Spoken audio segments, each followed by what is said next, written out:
All right.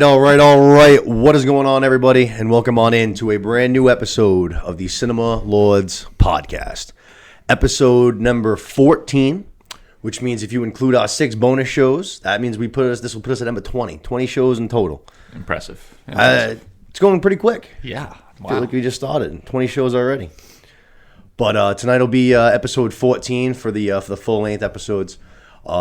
We got a lot to do today. We're going to be diving around to a couple different topics. We're going to be covering the episode 10 of Andor, which I do know that episode 11 is out today, but we're a day behind in our scheduling. We had a little scheduling conflict, so we're recording a day late this week. But we'll be doing episode 10 tonight, and then we'll be back next week for episode 11. We got a Black Panther review after the 3 of us all checked it out this weekend, went to it, all of us together. We got a couple of other things as well. Tales of the Jedi, a little White Lotus, a couple of other things too, a little bit of news. So we got a lot to do. But before we dive in, let's go around the horn. We have the usual crew as of late. We just kind of switched up positions a little bit tonight. Yeah. So we got on the 1s and 2s, the utility man himself, Mr. Rogers. What's going on, bud? How you doing? How we all doing, everybody? It's good to switch positions up every now and then. You know what I mean? Same position gets a little boring after things fresh. After times, you know. But yeah, good to be here. I saw some good content over the last week or so. Andor, Black Panther. Saw a great Netflix movie. I'll throw it in for the recommendations too. I know we've been talking about it, so a lot of good stuff to talk about. So yeah, I'm ready to get into it.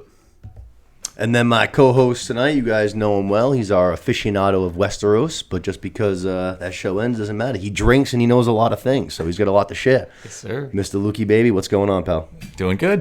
Yeah, great week. We had our first team viewing of a movie, all went as a squad to Black Panther 2. Yeah. So hopefully that's podcast outing. Yeah, hopefully that's a tradition that continues. Yeah, absolutely. Me and Seth go together a lot. Well, like I said, we'll have to start sending the invite your guys' way. Yeah, especially just having the whole squad there. It makes it a good vibe. We'll definitely check out some more things that are more up like Leah's alley too. We don't just go see just strictly the comic book movies. You know what I mean? For sure. We see a lot of different things. But it was it was good having you there. First outing, it was a good time. Yeah, and then excited to get into Tales of the Jedi. Like watching that one a second time through, there's a lot more to it than I thought initially, and even they make it hard to even pick out like what you're looking at. Sometimes you don't know what the setting is, and so there's a little bit more to it when you look deeper into it. So I'm excited to talk a little Tales of the Jedi as well because I just finished it up and I enjoyed it a lot. I really liked it. So I'm looking forward to getting into that. Before we get into all that stuff, I just kind of want to remind everybody of what we announced last week. We're going to be doing our first giveaway. So for the first 100 subscribers on our YouTube channel, those 100 people are going to be entered into a raffle, and the winner will be picked, and they will be getting a $40 AMC gift card. Yeah, nice little prize, nice little giveaway. We're going to do the raffle right here on the show when we get to 100 subscribers. So like I said, if you're someone that usually listens on, say, Spotify or iTunes, take just a minute to go onto YouTube, hit that subscribe button. If you're someone that watches on YouTube but maybe you haven't made an account, takes 2 seconds, make an account, smash that subscribe button, and then you're entered into the draw. So as soon as we get to 100 subscribers, which we're a little over halfway there, we get in a couple this week, get to 100, we'll do the raffle right here on the show, and someone will get a nice little gift card. We'll figure out how to get to them, but nice little giveaway for the fans. You know what I'm saying? Yeah, it's a great idea. From there, though, let's start diving into our topics. Got lots to do. First thing, I didn't have too much for news this week, but the only thing I did notice that kind of caught my eye is a movie that I liked growing up that they're finally making a sequel to. It's been talked about a bunch of times. It's Constantine. I don't know if you guys ever seen the original Constantine with Keanu Reeves. No. I thought you were going a different direction with that. Ooh. I think you're talking about A Christmas Story too. Oh, I am excited for A Christmas Story. I'm not going to lie. Almighty. I'll be there for that. That's like this week, actually, I think. Why is my question to that, but... That's a conversation for another day. Yeah, but hey, I don't know, if they got the original cast back, I could see it being okay. That's the least they can do. Yeah, I'm interested. Well, you're out on that one? No, just let's keep the classic as it is. Let's play it Christmas Day, 24 hours, the entire Christmas day. Yeah, I'll peep in every now and then between eating with the family. You know what I mean? Like, for sure. See different scenes. Like I don't see any reason why we have to get out of the way. Like let's just keep it where it was. Yeah, I'm not gonna lie, I'm intrigued by it. It is hard to follow up one of those quirky cult classic movies. They're almost like gonna be trying to pretend to be themselves a little bit. Trying to imitate their first movie rather than actually being original. But that's the risk. We'll see. We'll see if they can pull it off. We'll see is right. But yeah, no, I was referring to Constantine. Seth, you seen Constantine? No, Keanu Reeves? One time, like so long ago that it's not in my memory anymore. Yeah. I liked it. I always enjoyed it, but they're making a sequel to it. Finally, Keanu Reeves is back. It seems like Keanu is just diving into. They redid The Matrix. Yeah, they doing another John Wick sequel. John Wick 4. He just doesn't stop, man. But yeah, now they're doing a second Constantine movie, and the first one, it was rated R, but it was like very mildly rated R. You know what I mean? It was just like, and the director himself kind of was just like, for this new one was just like, yo, this is gonna be like that first go around. Like we're gonna earn that R rating, basically. So I was like, all right, word, I'm in for that. Let's go. But I'm looking forward to that. I always like Keanu Reeves. He seems like the general man. I've never heard a bad thing about him. Seems like everybody just loves that guy. Very just down to earth guy. What's it about? Is it sounds like vampires or something? Yeah, he's like he's basically like an exorcist, like demon fighter kind of a thing. Cool. But he's got some problems. He's a bit of a booze bag. He fucking smokes like a chimney. Hey. Yeah, but he like he basically basically fights demons from the underworld and stuff. Does a lot of it. It's a good movie though, and fucking Keanu Reeves. Like I said, I love Keanu Reeves. I'm always down to watch him. He's in a lot of my low key favorites, especially like growing up. Like I loved Hardball. It's one of my favorite movies. Love Hardball. Shout out G Baby. Yep. And then The Replacements is another one. I fucking Shane Falco, Footsteps Falco from Ohio State, baby. Yep. Chicks Take Scars, Glory Lasts Forever. I fucking love that movie. I've seen it like a billion times. Great fucking movie. That is classic. Bill and Ted's Excellent Adventure. That's one of my family classics. Yeah, that is a good one. That is a good one. I haven't seen it in a while. Strange things are afoot at the Circle K. Whoa. Speed 2 was a banger back in the day. Young Sandra Bullock too. Yeah, he's in a lot of bangers. But that was really all I had for news this week. Other than that, I didn't see too much else. Did you guys have anything? No? Nah, not much I could think of. No, I didn't see. There was a slow week as far as that stuff. Not much like as far as announcements or anything like that goes. That was the only thing that caught my eye. John Wick 4, like you mentioned for a second there, I think. I think there was a new trailer or something like that, right? Yeah. Newest trailer. Yep. I still got to finish. I haven't seen the third one. I've seen the first two, liked them. Those movies that are just like pure action, I gotta be like in the mood for. You know what I mean? I'm guessing that's what Constantine's like too. Sort of, yeah. It is like I think it's technically a DC comic actually. Cool. But fucking it is, it is. But it's good, Which is good for Keanu too. He's not a totally like dramatic actor. As much as we all love him, I don't think he pulls those off. So that's true. Shia LaBeouf, I remember being in the first one. He had a small role. I think he was like the taxi driver for. He basically that's like a Constantine. That's his name is John. I think it's John Constantine. But he rolls around like via cab, and Shia LaBeouf that's his driver. Cool. But that's young Shia LaBeouf. Nice. But from there, I wanted to go into a couple things that we mentioned last week. We can do. I know White Lotus. What did you guys? Did you guys just have the chance to check out White Lotus? I know you were watching the first season. Yeah, finished the first season. You finished the first season. Yeah. What did you think of the first season? I was expecting a little bit more at the end, but it kind of it threw me off guard in a funny way. Like I don't know, I found it funny that spoiler alert, like the hotel attendee, like he just has an absolute downward spiral. Big time. And it just leads to that. But I was kind of hoping there'd be more of a bigger twist with the honeymooners. Yeah. Like I was kind of hoping that, not hoping, but thinking that something was going to happen to his wife, or they were at least going to separate, something like that. And if he went off the deep end and started killing people, I don't know, maybe that would have been a little bit better. So it was still entertaining. I'm not gonna lie, the first episode and the second season put me to sleep. The first episode in the second season? Yeah. Really? I it didn't really catch me as much. I mean, I get the idea. It's just the two couples. Clearly there's going to be something that's going on where they're going to be battling, but... oh, man, I'm way more into this second season than I was the first one. Like, at least so far, it didn't catch me. It didn't catch my attention that much. No shit. Yeah, you have to keep checking that out. What about you, Luke? I haven't yet. I did convince Leah, my girlfriend, to watch it. So there you go. That's a good start. I will be catching up. Good start.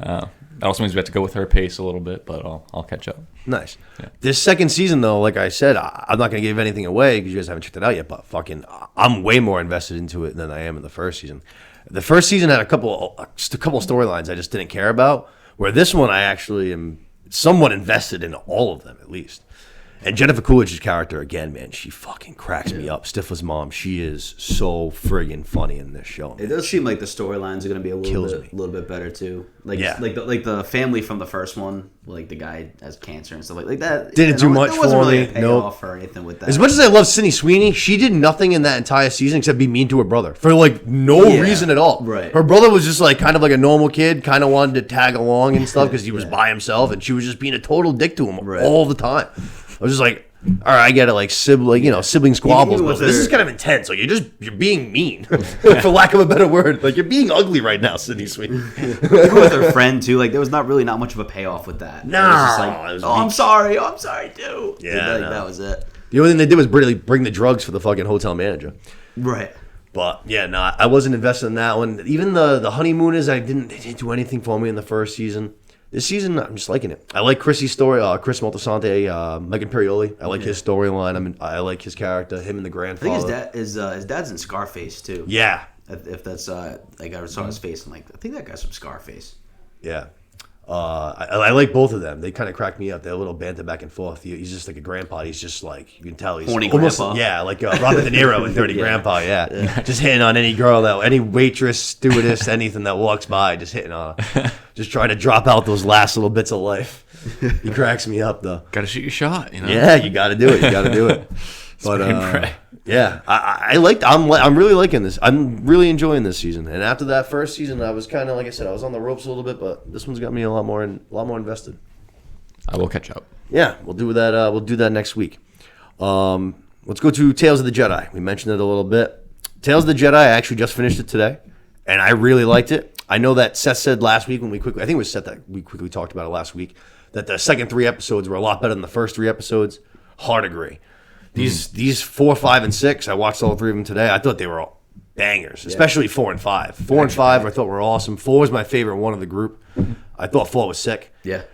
Huge vibes to the Count Dooku versus the Attack of the Clones fight when he fights like Yoda. Yeah. Just like him versus Yaddle. I was like, oh man, she was fighting the same way. The ship, it was like in a hangar kind of a thing. Yep.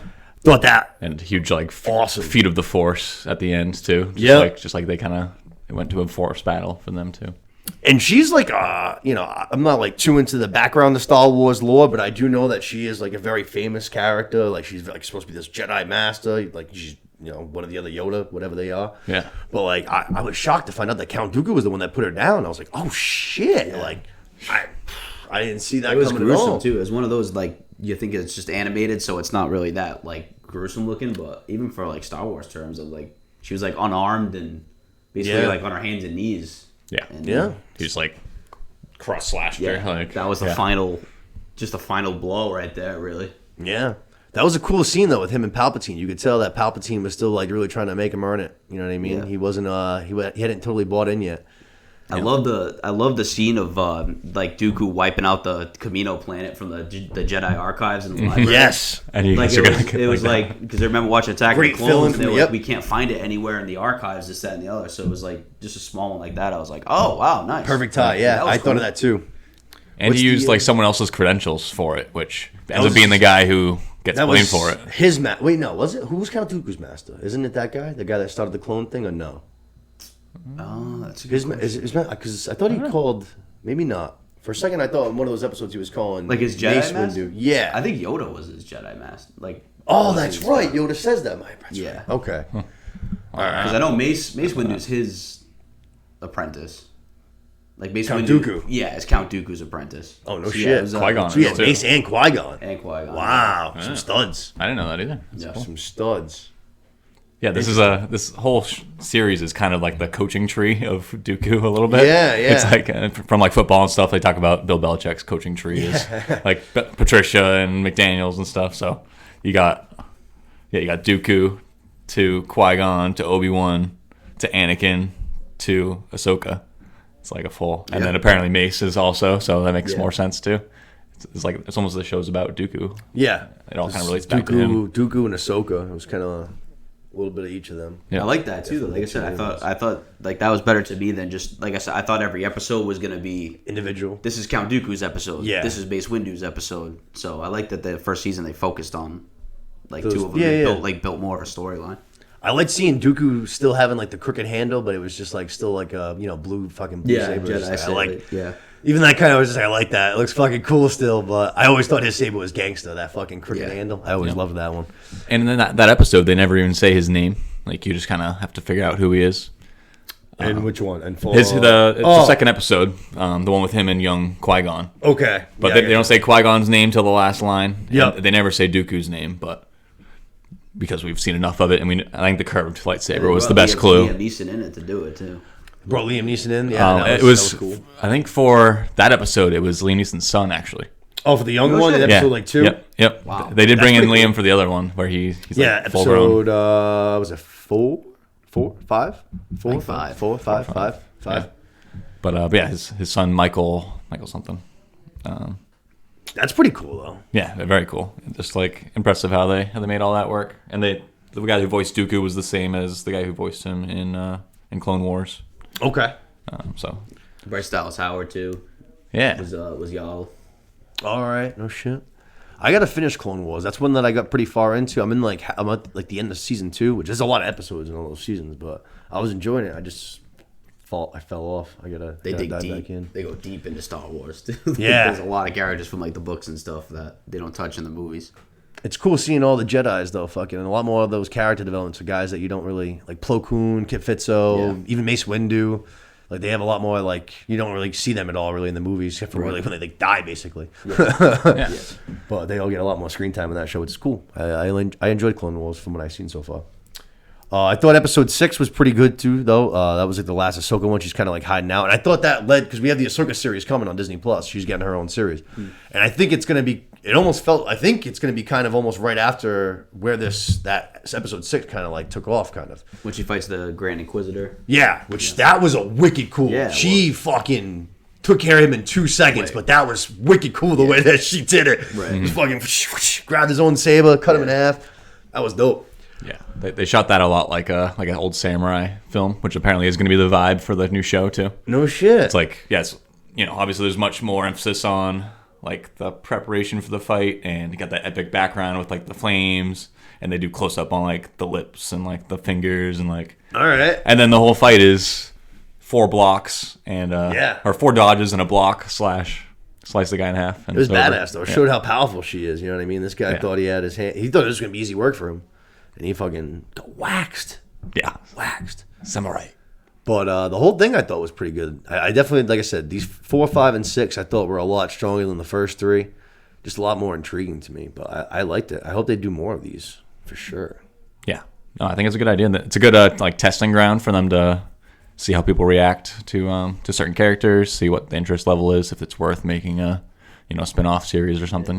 I'd almost like to see the same thing in season 2. Like give me like maybe like a young Darth Maul going through being a Sith, and then on the other side, that's when you have like Kit Fisto or Plo Koon. That'd be cool. You know what I mean? Like I'd like to keep seeing like what they did in this one, and just having one focus on one side of each. Mace Windu. Yeah, Darth exactly. Maul and Mace Windu. That'd be cool too. That'd be sick. Yeah, if they stuck to that 6 episodes. Yeah.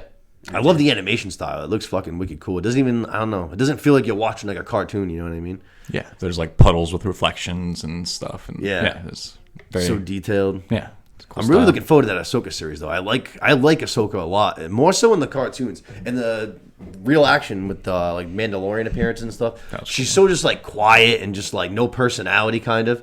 And she's like, I feel like the total opposite, like in all of the animated things. Like she has a lot of personality. You know what I mean? She's very like loud, kind of rambunctious. You know what I mean? She's not hesitant to spade her opinion and stuff like that, even when she's young. I think when she's young and spunky, she's more like energetic than when she is like how she was in The Mandalorian or like Boba Fett. I mean, too, like you said, just older and a lot more kind of down to earth. It seems like. Yeah, I think that her series is going to be kind of showing almost that transition, why it went from this to that. You know what I mean? Yeah. She's obviously got a big what happened fit to against the Anakin. Jedis. Anakin's probably what led to her being a little bit more quiet and soft spoken. Yeah, that's true. Definitely. And she was already she was out of like the council before the, I think like that's because I think that happens in Clone Wars. I haven't finished the whole thing like I said, but I think part of it is like her eventually kind of like leaving like the Jedi Council and stuff like that. She's like got a bunch of spats and disagreements with them and shit like that. So I think she kind of like loses trust kind of in the Jedis and stuff, and then Anakin turns. But doesn't go full blown Sith, like loses trust, but doesn't turn. Yeah, right. And just start killing halflings. Yeah. But I'm definitely looking forward to seeing hopefully more of this series. Like I said, I like that idea of Darth Maul and Mace Windu. I feel like that'd be a bomb one. Yeah. I liked seeing more from Count Dooku though. That was a character that didn't have a ton of screen time in that original trilogy, but was like supposedly like this big bad guy for basically, I mean, all of the second movie basically, and then a little bit of the third one, kind of before he quickly dies. He gets popped off pretty quick. Yeah, they just mentioned that he used to be a Jedi and that he like betrayed them, and like which seems like it's important, but they never get into it. Yeah, it was cool to see like more of his dealings and stuff like that. But it seemed like he had the bad guy in him for a while. You know what I mean? It seemed like he had been working for Palpatine for a grip already. It was a gradual process, though. Too it had to be won over. One thing I was wondering too is obviously it seems like the last straw for him is when Qui-Gon is killed. Yep, and that's like the moments leading up to when he kills Yaddle.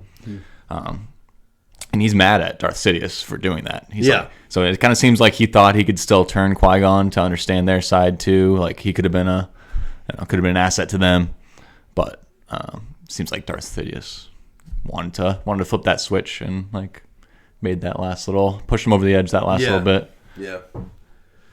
Fucking Qui-Gon, he was a G, man. I liked Qui-Gon. Yeah, legend. Tough go for him. But it was cool to see Liam Neeson back in the role, even if it was animated. For a minute. Like 2 lines. Cool. Yeah, it really was. It was like 2 lines, 3 lines, but it was real quick. It's cool to see him though. Yeah, a lot of mention, just praising Obi-Wan basically. Count Dooku was almost like annoyed, kind of just like, yeah, you keep mentioning how cool this kid is. Like maybe one day I'll meet him. I was just like, Jesus, you haven't even met him? Yeah. I hope to meet him one day. I was like, you must never be around, huh? I was like, Jesus. Yeah. But from there, I think that's gonna wrap it up for Tales. The next thing I wanted to do was some recommendations, which is going to be kind of for next week. Seth mentioned one of them, actually, if you want to start there, Mitch. I know you already checked it out, All Quiet on the Western Front on Netflix. Yeah, you already watched it? Yep. Like you said, Netflix. Not a lot of I didn't notice a whole lot of actors. The only one that is Baron Zemo. The guy who plays Baron Zemo is a German guy, typical. What else is new? I think that's all he plays is German guys. Yeah. But yeah, I mean, it was the first movie I really saw where, like, the characters, like, in the movie were speaking a different language, but it wasn't subtitles. Like, in Inglourious Bastards, you just have, they're speaking German and there's subtitles. Yeah. This one, they're all speaking German, but it's voiced over with, like, American actors are speaking over the German. I got you. You can clearly see that they're speaking a different language. Yeah. This is the first one that I really saw that they're voiced over with like how they're talking. So it didn't really bother me that much. Like I enjoyed it. But the movie overall was phenomenal. It's like you see from the German side of how World War I was, and they're pushed towards Paris. Like they go through the story of one soldier. They talk about just like the violence that they have in this movie is it's way more violent than like how like Saving Private Ryan was or anything like that. Like it's very gory. No shit. Wow. They're in like the trench. I love like the trench warfare and everything about World War One. Like, to me, that's way more fascinating than like fucking modern warfare and how it is. Yeah. Just dropping bombs. Yeah. It was just like I said, just the difference of showing like the German side and how. Like this whole entire movie, it was a long movie, like 2.5 hours long, but I didn't feel like I was bored at any point during it. That's good. Like, it was very captive. Like I said, the action scenes were great. It just goes to show like how much of a struggle. Like by the end of it, they show like you see this whole movie, and it's kind of like heartbreaking how it ends. Obviously, how World War I ends, but. They talk about how like at the end all these soldiers died and they moved up like literally like a matter of like a couple 100 yards. Jesus Christ! Like that was the biggest push that they had on the Western Front. Like, right. They talk about how many people died during World War I, and it was like the Western Front they moved up like 100 feet. Jeez, and that was it. And like the ending by I was like very surprised by the ending too. I don't want to get into it obviously, but. Like, highly recommended. It was an awesome movie. 2.5 hours. I didn't feel bored the entire time. Like, I absolutely loved it. Cool. Nice. See, I checked out the trailer. The trailer looked pretty interesting. Yeah. Just because at first these kids are like entering in, it seems like they're going through kind of like just like the the beginning stages of like getting weighed in basically for like basic training and stuff. And they're all just like all like giddy with excitement. It's just like dude, and y'all are not going to be giddy for long. It shows like obviously war. This is a podcast about movies and stuff, but like from a history standpoint, like they shows like the nationalism of World War One. Yeah. How everybody was jacked up to fight for their country. They thought it was going to be a quick war. Right. Like you said, Tim and 3 other buddies that they're all jacked up to go into the war, and like obviously quickly finds out that it's not how it goes. Yeah. Wow. I'm looking forward to watching it. But yeah, check that out. I think we're going to talk about that next week. We'll give it a nice little review and stuff. But high praise from Seth. I'm going to watch it. I know a lot of people have been. It's getting good reviews. The streaming platform's been putting out some heat this year, man. There's been a lot of straight streaming movies that I've actually really, really enjoyed. So I'm looking forward to checking this one out too. But there's been a lot of them, man. Prey was awesome. The Adams Project was awesome. There's been a few bangers on the straight to streaming platforms this year. Yeah, Prey was really good. To hear you say it's more gory than Saving Private Ryan, though, that's crazy. That's a level. Yeah, that is crazy. I thought so. Like I said, it was a lot more in the trenches. Yeah. Like I said, I don't want to spoil the movie too much, but yeah, and like the heartbreak of it too. Like I was way more like, obviously Saving Private Ryan, I'm emotionally attached to the characters, but you do get emotionally attached to the characters even though they're on the German side and this, that, and the other. Like they did a great job with that. Yeah, I mean it was very captivating. I wish I could get into the end of the movie now, but I'll wait for you guys. Yeah.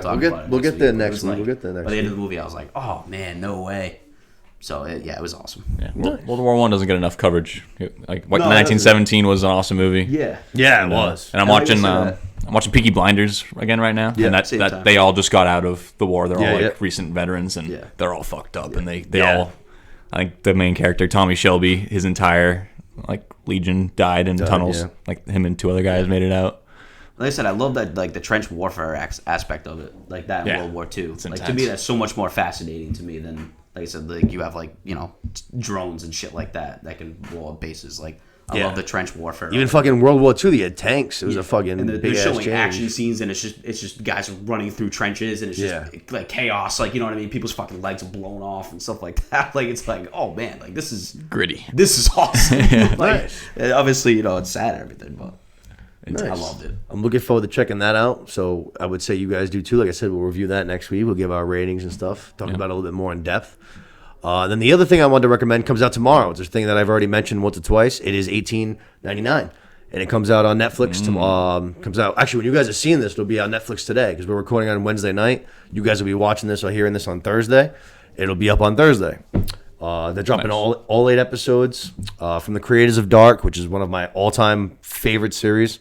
I cannot wait to dive into this weekend. I'm very, very excited. Yeah, I'm pumped it's coming up. I'd forgot about it between when you give us the initial heads up on it and when you mentioned it again last week, but I've had this date circled now for a week. I'm ready to go for it. I'm going to keep drilling it home to everybody because this is one I am excited to talk about. If it's anything like Dark, man, we're in for a fucking trip. I can tell you that.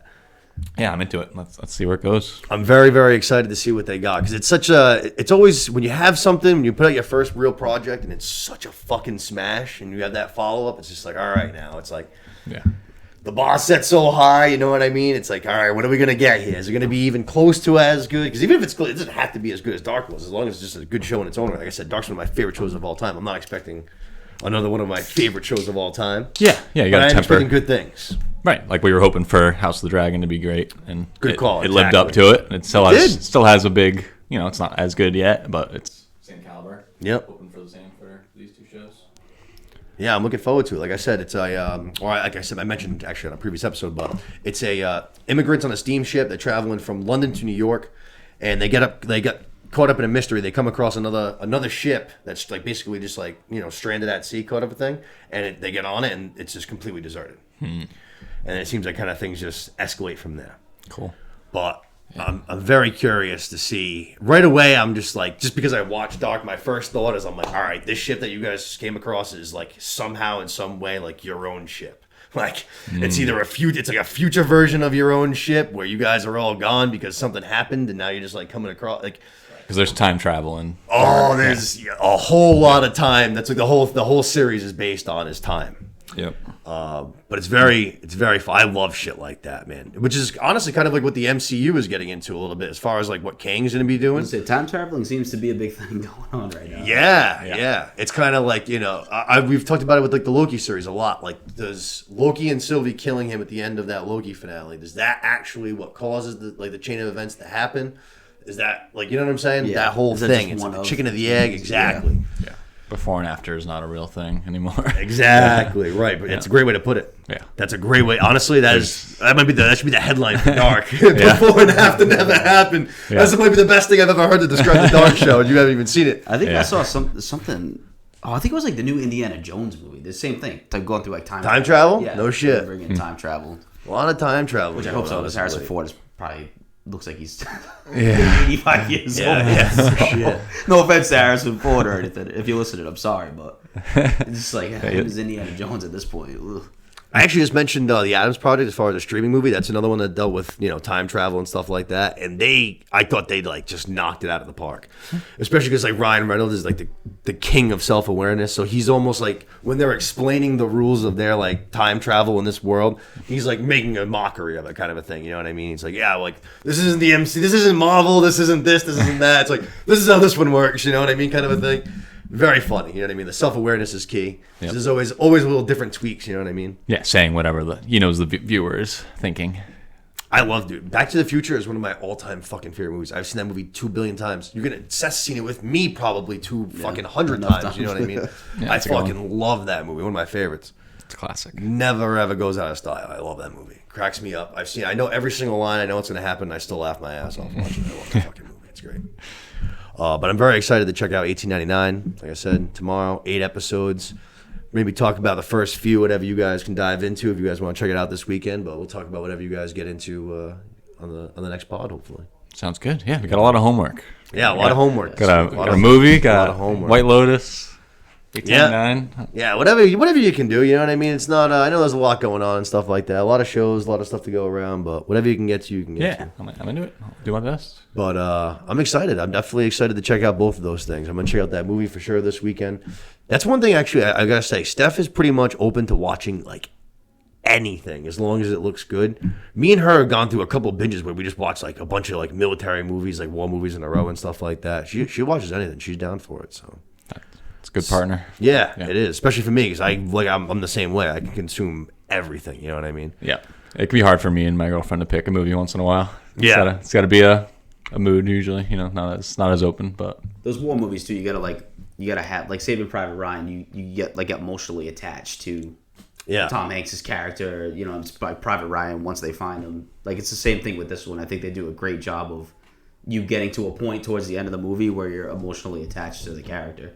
So you care about him. If you just had a war movie where it's just, all the point of it is just, machine guns and people's legs getting blown off and things like that. It's like, all right, yeah, I can't really do that. It's the ones where you get emotionally attached to the soldiers. I think that's what does a great job. Fury's a great one for that, I'd say. You get real tied to that tank, that old tank. 1917. Great cast. Pitt. 1917, you're following that guy the whole movie and you're into it. That's a cool movie. Yeah, no, that was an awesome one.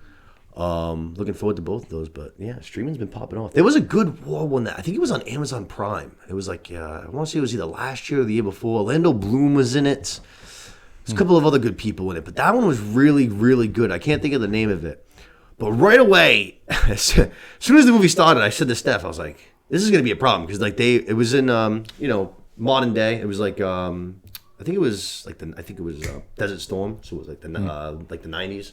I think it was Desert Storm. He's in Black Hawk Down. That's old. This wasn't a new one. It just came out. Right. It was the first time I'd seen Orlando Bloom in anything in a while too, because I remember I was like, oh shit, like Orlando Bloom, and it was I can't think of the fucking name of it, but right away like the movie opens and they're in the Middle East and they're like they set like the United States base of operations that they have is like right in the middle of this valley, like it's all like on all sides it's like hills. And I'm just like, this seems like a terrible spot for a base. I was like, right away, I said to Steph, like, as soon as the movie started, I was like, who the fuck thought this was a good idea? Yeah. I was like, we supposed to have, like, the brightest minds in, like, military operations. I was like, it's based on a true story, too. And I was just like, how the fuck who set this up? And sure enough, it ends up causing problems later on in the movie, but I was just like, I mean, obviously, I was like, I don't know how. I'm stunned that this is a real thing. Yeah. Well, this is crazy to me. I'm like, well, this is a terrible setup. You guys never heard you want the high ground? Like, we're just giving everybody the high ground. It's over, Anakin. Yeah, for real. Yeah. But that one, I remember that one being good. I think that was an Amazon Prime one. I want to say that one was really good. I remember liking it. Orlando Bloom was like the sergeant too, which I was like, because I just think of him kind of like being, I don't know, very the pretty boy kind of. You know what I mean? Initial reaction, very hesitant about that. He had he shaved his head, it was chrome dome, and he was like not like the hard ass, but just kind of like more of like almost like the I'm gonna get us home kind of guy, sort of sergeant. Yeah. Someone do a good one, like Vince Vaughn in Hacksaw Ridge. Like, he did a good job of that. Yeah. Every once in a while, they pull it off. You know what I mean? But no, I'd have to look up the name of that one, but that one was good too. But that's what we got for recommendations this week. A little bit of homework, like Lukey said. Yeah. White Lotus. The fun kind of homework. Yeah, Just watching yeah. stuff. All Was Quiet on the Western Front, 1899. Obviously, I know. I mean, I can only speak for me. I'll probably end up banging out almost the entire first season, especially with a bye week from the Bucks. I'll probably be watching a lot of that shit. Packers play tomorrow too, so yeah, it could be a good weekend for some homework. Yeah, I'll probably be flying through that. Once me and Steph dig our teeth into something, man, we rip right through it.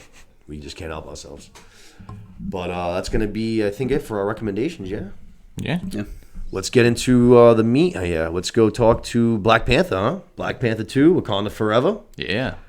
We went all three of us. We went, me, my girl Steph, Luke's girl Leah, Seth, my cousin Johnny, my buddy Los. You guys all know, obviously, from the podcast as well. We had a squad. We rolled deep into this thing. 7 people deep.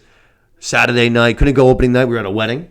Yep. But great time at the wedding. Shout out to Miles and Vanessa. They watched some of the episodes. Thanks for having us. We had a ball there, too. All three of us were at that. Yeah, that was awesome. Great time. And all three of us there, too. We got a squad weekend. Yeah, it was a squad weekend. Good thing they reclined those seats because my legs were sore after that one. Yeah, podcast weekend for the boys. Yep. But we went and checked it out on Saturday, and I got to be honest, I really, really liked it. I had high expectations going into this movie because, A, I loved Black Panther 1 so much, and because, 2, they were going to be dealing with such a major topic with the passing of Chadwick Boseman. I was really curious to see how they were going to handle it, and I was kind of just curious to see how they were going to do a movie without him. And I had high expectations, and I wasn't let down at all. I really, really, really liked this movie. Yeah. Yeah, I definitely liked it. I thought maybe it left a little to be desired. I liked the first one a little bit more, but that's more just like a pacing thing. I think it was a little bit slow and I liked the first one a little bit more too. Yeah, a little bit more story based than action based. There were things that I liked more about this one though than the first one. Yeah. Also, how spoilery are we for this right now? Right now, just give general thoughts, and then we'll get more into the spoilers in a second. But okay, so yeah, that's all I got. All right, yeah. Moose. Just general thoughts before we dive into spoilers. Overall, so I thought the most you could see kind of during the movie that it seemed like they had a storyline they wanted to go with if Chadwick Boseman was still alive. Yep. Where you could see that was a storyline they were going with regardless, and then they tossed in how they were going to deal with that.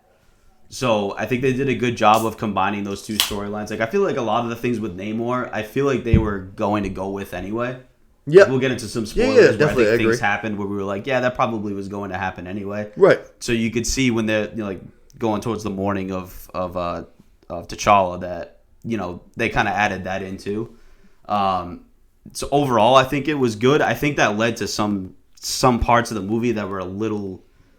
I don't know if bloated is the word, but it did seem like it was a little too long for my liking. Okay. Was the only thing. But at the same time, and I was talking to Luke before, it felt too long, but I'm trying to go over scenes that I feel like they could have scrapped to save 20, 30 minutes, and I couldn't really pick out anything. So that's where I kind of struggle with back and forth. I complain that it's too long, but I don't really know what they could have taken out to shorten up the 20 to 30 minutes. All right, so that's good. From there, we're gonna go. If you haven't seen the movie yet, I would suggest leaving now at this point because we're gonna start getting into spoilers. Well, one of the first things I would say in regard to that was actually parts that I liked. One of the most surprising things to me in this movie was how big of a role Valentina played. I wasn't expecting her to be. Cool. Yeah, if you would ask me, what were the chances of her being in this movie at all, I would have said 5%. You know what I mean? I said maybe there was an end credit scene where she popped in again, but I don't see any reason for her to be in this movie. And it turned out it was the biggest appearance that we've seen from her yet, because to this point we've only seen her in one scene here or there, whether it's Falcon the Winter Soldier or end credit scenes, kind of things like that. Yeah, I only saw her in the Black Widow. I didn't watch Falcon and Winter Soldier. Okay, so she's in that exposure as well. Okay. But just 1 or 2 scenes here and there, she's already recruiting John Walker, who's the new Captain America. Yeah. But this was by far her biggest on-screen appearance. She had a good, I'd say probably almost 20 minutes, I'd say. She got a promotion. She's director of the CIA, right? Yeah. Yeah. But she's recruiting her own team for sure. She's Right. going to be the head of the Thunderbolts, basically. Yeah, she's in a serious position of power that she's shooting higher than that, but she's I thought we already saw a little bit of just how skillful and how masterful and scheming that she is in this. We find out that her and what is it? The guy from Fargo that I can't think of his name from the first one. Officer, I think Ross is his name. Like Martin Freeman. I know. Yeah, Martin Freeman. There you go. Thank you, Martin Freeman. Bilbo Baggins. Yeah, Martin Freeman. She's working with him mostly for like her entire appearance in this movie. It turns out that they used to be married actually, but at the scene leaving Boston, it finds out you see Martin Freeman. He picks up the Kimoyo beads, and it turns out that she had already been there before he was there, traced the Kimoyo beads, and like was basically watching him the whole time. Yeah. She's like, "Oh man, you savvy bitch." Mm-hmm. But that's like one thing where I would say those scenes. I feel like those scenes could have probably been cut from the movie. That's what I was thinking. As far as time-wise, if I had to pick something 20-30 minutes, it'd be her scenes. It would have been that storyline, I think, entirely. Yeah, I would agree with that. But the thing is while that said, I still liked that. So I wouldn't like... To me, I had no problem with the runtime at all. That's just me personally. I know Lo said the same thing. Steph said the same thing. I had no problem with the runtime. I actually never once looked at my phone at the time. I didn't feel like it dragged out at all. Obviously, I love this shit. Those were the scenes that I would go to if you were trying to cut some minutes off. For sure. But like I said, I liked it. She didn't recruit anybody. No. If they were her first scenes were, I'd rather have her stick with an end credit scene. Even if an end credit scene was her trying to recruit Namor and he wasn't about it. Yeah. You know what I mean? If that was just her extent in the film, I'd be fine with. So yeah, if I had to pick anything to cut out, it would probably be her. But it was still a pleasant surprise, like you said, to see her on the screen for that amount of time. And it's I wasn't expecting her character to be in it even at all. Exactly. She had some actual character development a little bit. We started to see her a little bit at work. I think she's going to be a bit of a major player going forward. She's obviously not going to be Kang, but I think we're going to have a lot of other little sub-villains along the way, little side guys, you know what I mean? These Thunderbolts are like a villain? Yeah, Avengers? Suicide Squad. Okay. Yeah. So it's just going to now, it's going to be so we just started, actually no, I'm sorry, we just ended Phase 4 with this movie. Mm-hmm. Ant-Man and the Wasp is the beginning of Phase 5. And we know that Phase 5 is going to end with the Thunderbolts, which is Yelena Belova. She looks like she's going to be the leader. Yeah, I've seen some small stuff on Red Guardian, who's from Black Widow. He's in it. Yeah. Then you got Bucky. Their adoptive dad guy. Yeah. Ghost, Taskmaster, and... Red Hulk is supposed to be. Wow, what a squad. Yeah, one more. I can't think of who. Oh, and John Walker. There you go. The Captain America guy from the Falcon and Winter Soldier movies. So cool. And I thought that's what they were bringing in Abomination back for, because he's in the comics a big part of the Thunderbolts, but they didn't announce him. I don't know if they may be keeping him on the wraps. Maybe he's going to be like the guy that they fight or something like that. I don't know. We'll see. They got to keep some surprises. Seth and I were saying too. We wished maybe they kept Shuri as a surprise. If they were going to wait until the last 20 minutes to actually use the Black Panther, maybe could have made it more of a turning point. It's the thing we were all waiting for. We knew it was going to happen by then. You know what I mean? And I was honestly a little let down by the audience too that we were watching it with. I thought so too. Yeah. I feel like that scene being one, I feel like that was one Marvel was expecting, how in Homecoming where all three Spider-Men come out. You know what I mean? The whole audience were up clapping this, that, and the other. Yeah. I think they were kind of expecting that to happen with that scene. But maybe it was because we saw the trailer, so we know it was going to happen. Yeah. Where it kind of led away with that. And even Namor saying he's a mutant. I was gonna say that was the biggest one for me I was personally. by myself, I was just as soon as he said, I was like, oh, yeah, gas. I was like, oh shit, he said it. He said the word mutant. Yeah. They're coming. Yeah, exactly. I was like, they're real. Yeah. Nobody even popped or anything. Nobody really said anything about it. So I think the audience we were with yeah, that's forever for you. Providence Place, if you want the crowd reaction, that's where you got to go. Yeah. That's where we went to for Spider-Man. Yeah, the whole crowd our theater was fucking up, nuts. dude. Yeah, that place was crazy. That was like a freaking sports arena, that place. Let's start with the negatives, because I only got two. I got a lot of good things I want to say. So I'm going to start with, I only took two things away from this movie that I actually came away and that bothered me, that I could really think of. The first one was that there were a few scenes that had the Game of Thrones syndrome. There were a couple scenes that were very, very, very dark. Mm-hmm. And I was just like, why is this so, just come on. Hit a flashlight, somebody, you know what I mean? I know it was a lot of scenes at night on the water, this, that, and the other thing. But there was a couple scenes that were just too dark for me. Yeah, we're in a perfect movie theater setting. Exactly. If anybody should be able to see it, it should be us right now. But couldn't agree more. Exactly. Plus underwater, dude. You know what I mean? It's a bad combination. But it's just at some point, it's come on. We know, we're all here watching a movie. Just we all want to watch the movie. So can you just make the movie visible for us to see, without having us to be what the fuck's going on over there? Yeah. And like I said, only a couple scenes, but that was one thing that definitely stood out to me. And then the other one is a little bit, it almost gets hurt because of how good it was in the first one. The soundtrack in this one was totally flat for me. I thought, thereof. Yeah, totally flat. I thought the score kind of sucked. And when you have the soundtrack that was in the first one, which I think is incredible, the soundtrack in the first movie, all the songs almost hit. They're almost like a fucking character between the drums, the Kendrick Lamar's. The movie bangs from start to finish from the soundtrack. This one totally flat, no real like oomph. The Rihanna song doesn't play until like the closing credits, so it's like that was like the big song that they kind of put out there on the radio and stuff like that. Mm-hmm. Not even an actual like part of the movie or anything, but the best part of the music for this entire movie was in the trailer. It was the No Woman No Cry Kendrick Lamar freaking remix. Awesome. That was the coolest part. It was in the trailer I've seen in so long. Yeah, like maybe of all time. Yeah, to be hard to think of one, but like that first trailer was phenomenal. Yeah, that was sick. I'd say the best character overall in terms of acting, I don't know how you guys felt, was the Queen. Angela Bassett. That was one of my biggest takeaways. Angela Bassett, like the scenes that she was in, she stole the spotlight. A lot of those scenes, like when she's in the like talking to the UN right in the beginning. Yep. Like, you want to talk about loss? Like, I've lost everybody in my family. Have I not? She was very emotional, and like I thought she was the best. In terms of acting, she was the best one in the whole entire movie. I thought she killed it. I couldn't agree more. I thought she was unbelievable. And I thought this movie was filled with very strong performances. I thought Letitia Wright did an awesome job. There was a few times where she, right in the beginning, because the movie opens up with T'Challa's death. We're doing the whole funeral service, which was, beautiful. Loved it. Looked awesome. The Wakanda. I love that they use white as their color of mourning. Mm-hmm. It's such more of like this isn't the end. It's so much more like a more peaceful outlook on, passing away and the next life, as opposed to, like what we do. It's all black and just like dread, you know what I mean? Right. I love that it's all white, you know what I mean? It's like, it keeps on going, which T'Challa says that, it's just another step. But in that opening scene with Letitia Wright, they go to the coffin and everything, and she literally like kind of grabs the coffin and she's just crying. I was like fucking heartbroken, man. A couple times. Her end scene too, when she ends up burning her funeral clothes, like her mom, how the Queen wanted her to do earlier in the movie. I thought that was an awesome scene too. Again, I thought Letitia Wright did a really good job. I thought Lupita Nyong'o, again, I thought she did another awesome job as Nakia. I thought she was really, really good.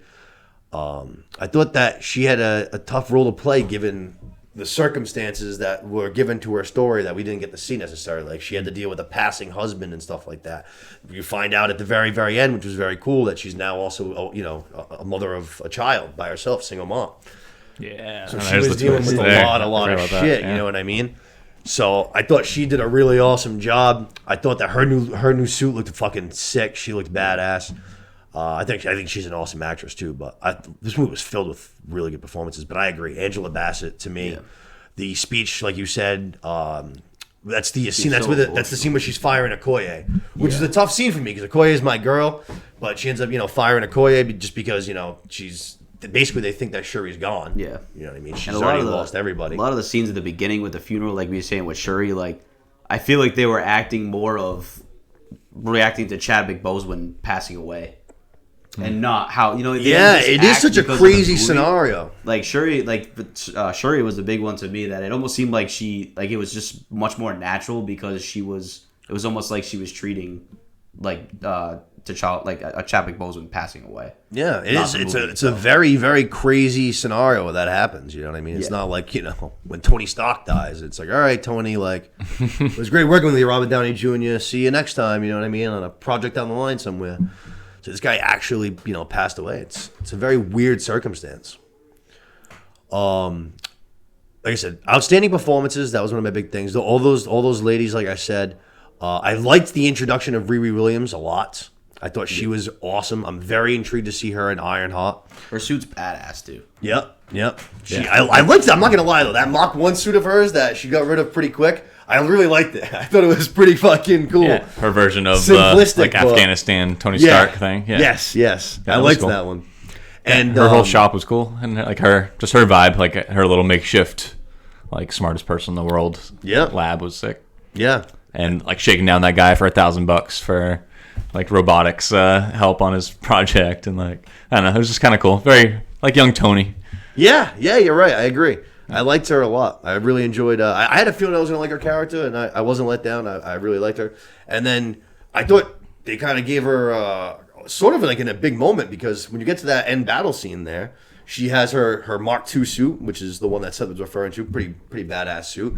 And the fight kind of starts off. She's the one that's battling Namor, which I feel was like a lot of pressure. You know what I mean? It's like, hey, you're a brand new hero. You just kind of fucking started this whole thing like 2 seconds ago. But yeah, hopefully you made your suit well. Yeah, no kidding. I was just like, all right. And she held her own for a fucking few minutes there. Right. And that's one of the actually, I mentioned earlier there was a couple things that I liked. I liked the first one better, like you said. There was a couple things that I liked about this one better. That end fight scene I like a lot better in this one than I do in the first one. Yeah, that was cool. And like their use of that, I forgot the name of it, but that like blue suit that. Oh, that Okoye, and then wears. the new character. It was it Nakia? I think it was. Maybe. I think it was Nakia. I want to say. They didn't do a great job of like, I don't know, making us remember all of them, because it is hard since like they have a like uniform of being like bald and like, Dora Milaje? Yeah, so it's hard to like tell the difference between them. But I thought it was weird that they introduced that new one, which difficult. I'm almost positive her name was like Nakia. I'm almost positive that her name was Nakia. But they introduced her as like the new one. She gets one of those blue suits too, and then Ayo was one character that we had already been introduced to a couple times, and she almost got like no screen time in this movie. She kind of just got thrown to the side. Yeah. Like we mentioned, like the Queen fires Okoye at one point, so this new like general, and it ends up being Ayo, but like it's not even mentioned. It's not like, hey, you know what I mean? Right. We just see her later, and she's got the gold, and she's like in charge clearly. Right. But she was in a character that we've already seen a few other times in other projects and stuff, and she just got kind of thrown to the side in this one for that new character. Yeah, that's a good point. So there's Nakia and Anika is the other one, who's already in the Dora Milaje. All right. Yeah, that makes it hard. Yeah, I got you. Yeah. I nailed both. Can we agree too? Best Marvel movie they made this year. I mean, you got that Doctor Strange, what was Spider-Man? Thor. December. Yeah, I think so. I think you just got Multiverse of Madness, Thor. And Yeah, I agree. Yeah, I'd probably say the best one. I think out of Phase 4, it's my second favorite movie. The only one I would go ahead of it is I'd give Spider-Man a very, very slight edge. The slightest of edges for me. One slight to me, but yeah, I'd rank it Black Panther, Multiverse of Madness, Thor. Okay. I would probably, I gotta be honest, I think I gotta give Thor a slight edge over Multiverse of Madness, because I hate America Chavez so much I can't even begin to describe it. I really can't. Like the amount that she bothers me on screen, I can't get like over. Because it's cheesy, or what? I feel like she's plucked out of the Disney Channel and put into the MCU. And I'm like, I don't get it. I'm like, why? Like, how did this girl get this role? And she's just all of her, like, she's just one of those face actresses, and like none of her emotions make any sense. She's just Just like for Disney, she should be doing, "Hi, I'm actor's name, and you're watching Disney Channel." For real, no shit, like, dude, no shit. And then at the end of the movie, they have her like for like 2 seconds, she's like holding her own and kind of giving Wanda the business. I'm like, I swear to God, like you ain't shit. Yeah, like, if this girl like outduels Wanda, like I'm gonna leave this theater. Like I'm gonna walk out of this fucking theater. Thankfully, Saint of Minds prevailed, and Wanda ended up giving her the business. But I was like, my God, I was like, what is going on right now? This is craziness. Yeah. But. And I'd probably give Love and Thunder the slightest nudge over Multiverse, and then Black Panther a good amount ahead of both of them. Yeah. I gave Black Panther, like I said, the only 2 takeaways I had was a couple of scenes that they were very dark, and then the soundtrack. I gave it an 8.8. I loved it. I really, really enjoyed it. There wasn't much that I disliked. Even like one of the things that made me sad during the movie, it was like when Okoye got fired, which granted was one of the best scenes for Angela Bassett. She stole the scene. But I was like, oh, I know Okoye messed up a little bit here. Like, she was the one that really pushed to bring Shuri to Boston to go and try and pick up Riri Williams. And, she ends up losing her, which I get it. You gotta. And obviously there was some problems in the first movie. She stayed loyal to Killmonger after he stole the throne, because that's what she's loyal to, the throne. She's like a king's god. Right. But I get it. But I was sad. But then they give her she turned. I mean, she was already badass as shit as it was as a Dora Milaje, and then they give her a full blown like super suit. Yeah. Well, it's an ugly super suit. I think it'll probably get a little bit better looking as time progresses. Sure, even kind of makes jokes of it. I know they made fun of it before they even like debuted it. Yeah, it's almost. I have to imagine it's a shout out to the comics. I'm gonna have to look that up, but I'd have to imagine that that's like a comic suit that they wanted to use, and they'll upgrade it down the line. That would make sense. But basically, turned her into a superhero, and I love to see that. I think Okoye is a beast. I love her. They needed her in the last fight there. They sure did. Yeah. Namor sticking around too. I'm good with Namor sticking around. Let's do that. Let's do Namor. What are we thoughts on Namor? Very good overall. I mean, he did one of those good jobs of you can kind of sympathize a little bit with his side. Sure, definitely. I mean, the fact that you're gonna have this like underwater kingdom, you got to figure somewhere down the line, whether it's fighting Kang, whoever's coming. Like he even said, like they're gonna need us at some point. So the fact that he's still around and he's gonna be back out there, I enjoyed. I liked his character overall. He was badass at times, and then he was also, like I said, sympathetic. You could see his side a little bit. Yeah. So I was a big fan of Namor. I thought it was pretty funny that they kind of built him up a little bit. We actually mentioned it on the pod a couple weeks ago, but they kind of said he wasn't going to be like a true blue villain. He was going to be a little more of an anti-hero. Yeah. That was bullshit. That was a complete. That was fucking red journalism right there. You know what I mean? Yeah. That was crap. I mean, you can sympathize with him a little bit. You can, but he was drastic. You know what I mean? He was a little Thanos to him. Like, all right, I get what you're saying, but what you're doing's a little crazy here. You know what I mean? Yeah. As soon as one spot, like one little crew came down and kind of saw vibranium, he was like, all right, we got to kill all these people. The whole world got to die. Right. He's like, all right, bro, I think this is a little extreme. Let's settle down here. Let's take a chill pill. Yeah, Wakanda's doing fine with this like much more penetrable, fortress. It's not like they're underwater by like thousands of feet. You probably do okay, still hiding for a while. Yeah, but I thought I liked Namor. I thought he was a damn good villain. This is, I think, 2 for 2 for the Black Panther villains. I thought Killmonger was awesome. I thought Namor was awesome. I'm happy to see him stick around too. I liked that they did some backstory. I liked that basically like liquid vibranium turned him into a mutant from his pregnant mother kind of a thing. That was like wild. I was like, oh shit, that was very fucking cool. Yeah, I wonder if that's going to tie into other mutants into this introduction to this MCU and stuff. I don't know. I'm curious.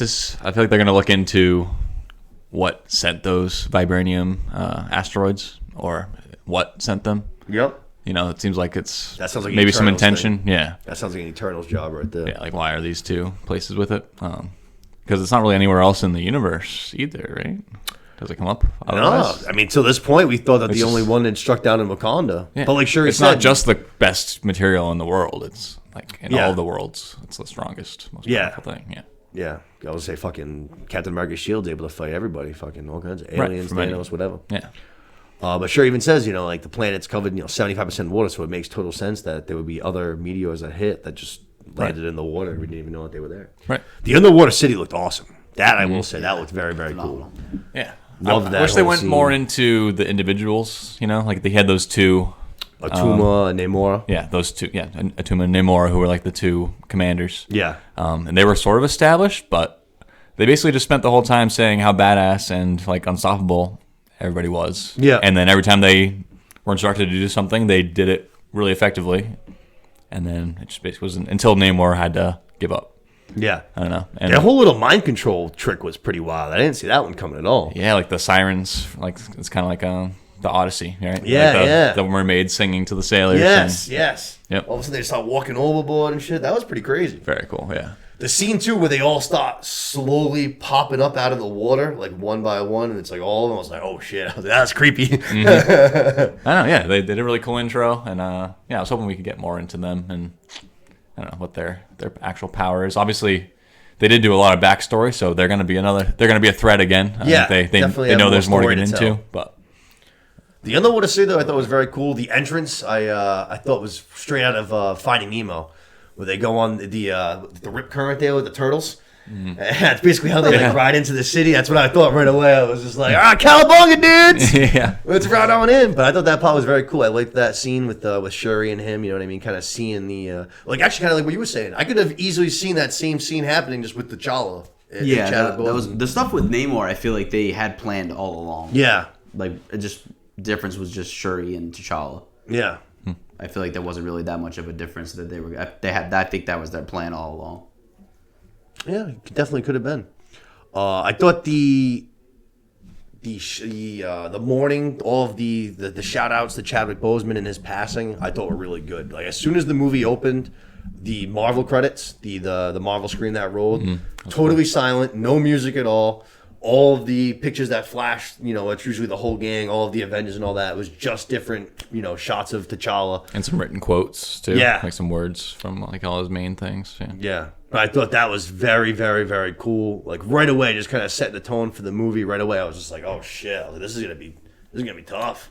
And then it opens with Shuri, like, praying to Bast to give her the strength to like come up with the right formula and make the heart-shaped herb or whatever they call it. Yeah. That opening scene was intense. Her just kind of running around like you know, obviously she's one of the smartest people on the entire planet. She can come up with all these amazing inventions and still just can't find something to kill this disease, you know what I mean? Brutal. Goes right from that moment of silence to her just like talking to God, and then the doors open to that elevator and she's got 30 seconds to run one more synthetic run at the heart-shaped herb. Yeah. Now, do we think she goes back to her role in the first one now that we know that T'Challa had a son? Like, do we think that like T'Challa's son becomes the Black Panther and she goes back to being the scientist creating suits? Maybe in like I think I'd be on board phase for that. 7. Right, like what's the time jump? You know what I mean? Like, right. Yeah, I don't see that happening for a while. Yeah. I think Shuri's on Black Panther for I would say this entire phase. this saga. Right. The what do they call it? The Secret Wars saga. Yeah, by the end of it, I Secret think Wars Secret Wars saga? is the final. Yeah. The Kang Dynasty. Kang There you go. Dynasty. Kang Dynasty. There you go. We are building quite the Young Avengers though, between like young Hulk and Riri and Tons of them. Kate Bishop. I mean, there's so many. We got introduced to King little Loki in the Loki series. T'Challa Wanda's Jr., 2 kids. True. We know Thor as a kid now. That's right. Love. Yep. You got Love. Yeah. There's so many. Yeah, they've been plugging at that Young Avengers storyline for a while now. Yeah, they aren't missing anybody. Everybody's getting some little youngling Miss version of Marvel. themselves. That's another one. Down the line, you know, Reed Richards and Sue, they have a kid too. Yep. He's supposed to be like the most powerful Being the most yeah, powerful yeah, like powerful superhero out of being. all of them. Yeah. Even Ant-Man and the Wasp, their daughter. Right. She's going to be a key part in this next movie, right? Yeah, she's in a big role. It looks Sort like. of I can't messes wait for things that up. one. I don't know why Kang like I'm very interested in what they're doing with Kang. I don't know if you saw that villain poster I role. was talking about, like that poster. Oh of him yes, I with did. just Ant-Man and the Wasp on. I think is like middle. Very, finger. very cool. That's an awesome poster. I can't wait was. for that movie. That was very, very cool. And then the other, back to the Chadwick, the passing, after the Marvel thing was the closing scene. I thought was awesome with, like we mentioned, Letitia Wright, Shuri's character. She's on the beach, she's all by herself, and she's burning her funeral clothes. And they just do like a little montage, kind of flashing back to scenes of the first movie and Infinity War and stuff when they were together. And I thought that was a great way to end the movie, just to kind of like one last little reminder of like why we were here, why we were so excited for this movie and stuff like that. Because after we did do the whole superhero thing, we had this big battle and stuff. I thought it was like one last good way to close out. I thought it was perfect. I love that they closed it like that. Yeah. Just with those little flashback scenes. Yep. And then you go to the end credit scene and we find out that him and Nakia, before he passed away, were able to give birth to a son, T'Challa. T'Challa. Yeah, let's go. So BP Jr. yeah, no shit. Who knows when? I think we'll definitely see him at some point. As who knows when it'll be? But Yeah. He's a cute little kid too. Yeah, like he a was. little chuckling and stuff.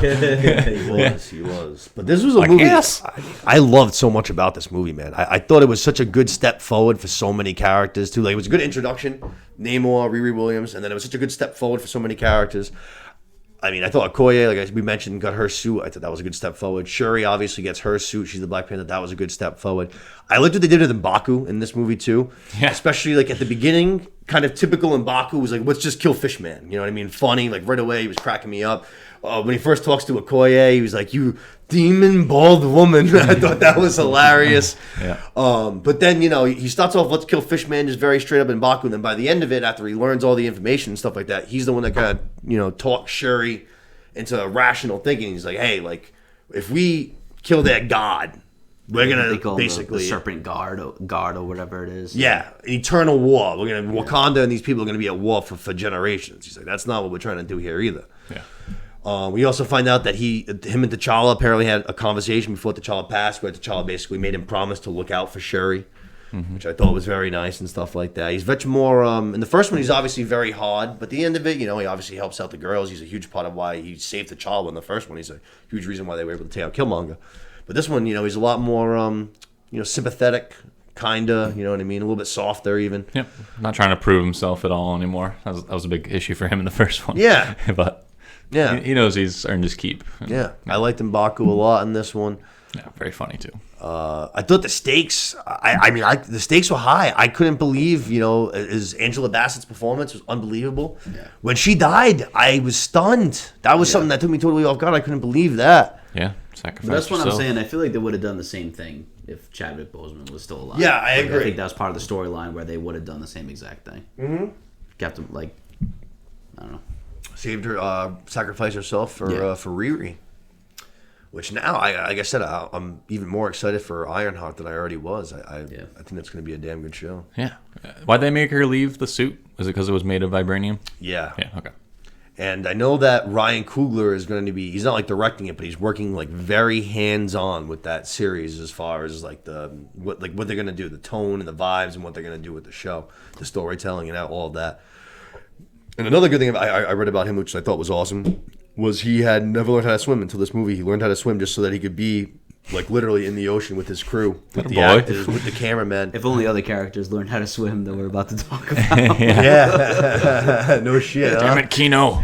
But everyone was praising this guy. We mentioned it last week when we were previewing this movie. I said I watched that little behind the scenes thing, and the cast could not have praised this guy higher. And I was just like, I think that's a really cool Dealt move. a tough hand too.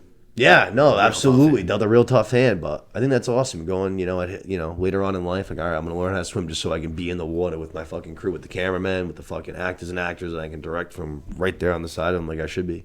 Yeah. I think that's awesome. Yeah, because it's usually like a fear thing. It's not like anybody's not capable of swimming. So Right. It's just like a mental block. So it's a bigger thing than it sounds like. Right. As easy as swimming actually is, it can be a big thing to figure it out the first time. Definitely. Mental thing. No doubt. I know a few people that can't swim. Shout out D. My girlfriend can barely swim. There's a few people in my life that can barely swim. Well, you said, though, it's all a fear thing. Yeah, I feel like everybody's capable. It's not like you Just float kill less. Boat into the ocean. They'll figure it out. Yeah, you can just lay on your back and you're fine. Just relax. I think the movie reassured too that I think we totally agree, and what we said was the right call, that they didn't have to recast. Would have been terrible. No. A different character, like I don't know, like a Okoye or something like that, like being the new Black Panther would have been terrible. Mm-hmm. I think it just kind of reassured what we were saying, that like the characters where they were totally fine, and like it had to be Shuri that had to be the Black Panther. Yeah. Any other decision would have been you would have lost a lot of points for me. Yeah, I think so. She was able to recreate the heart-shaped plant. I thought that was awesome. I mean, it was her role. You know what I mean? It was her mantle to take up. And I'm excited to see what she's going to do next. I'm not going to lie. I'm very excited. I love Shuri. I think she's a gangster. I love her. So I was happy to see. I thought she did a great job in this movie. Yeah, I thought the morning scene she killed. And she's like the newest addition to the Avengers, basically, or to Marvel. So they'll be mixing her in, and all the new ones coming up, I'm sure.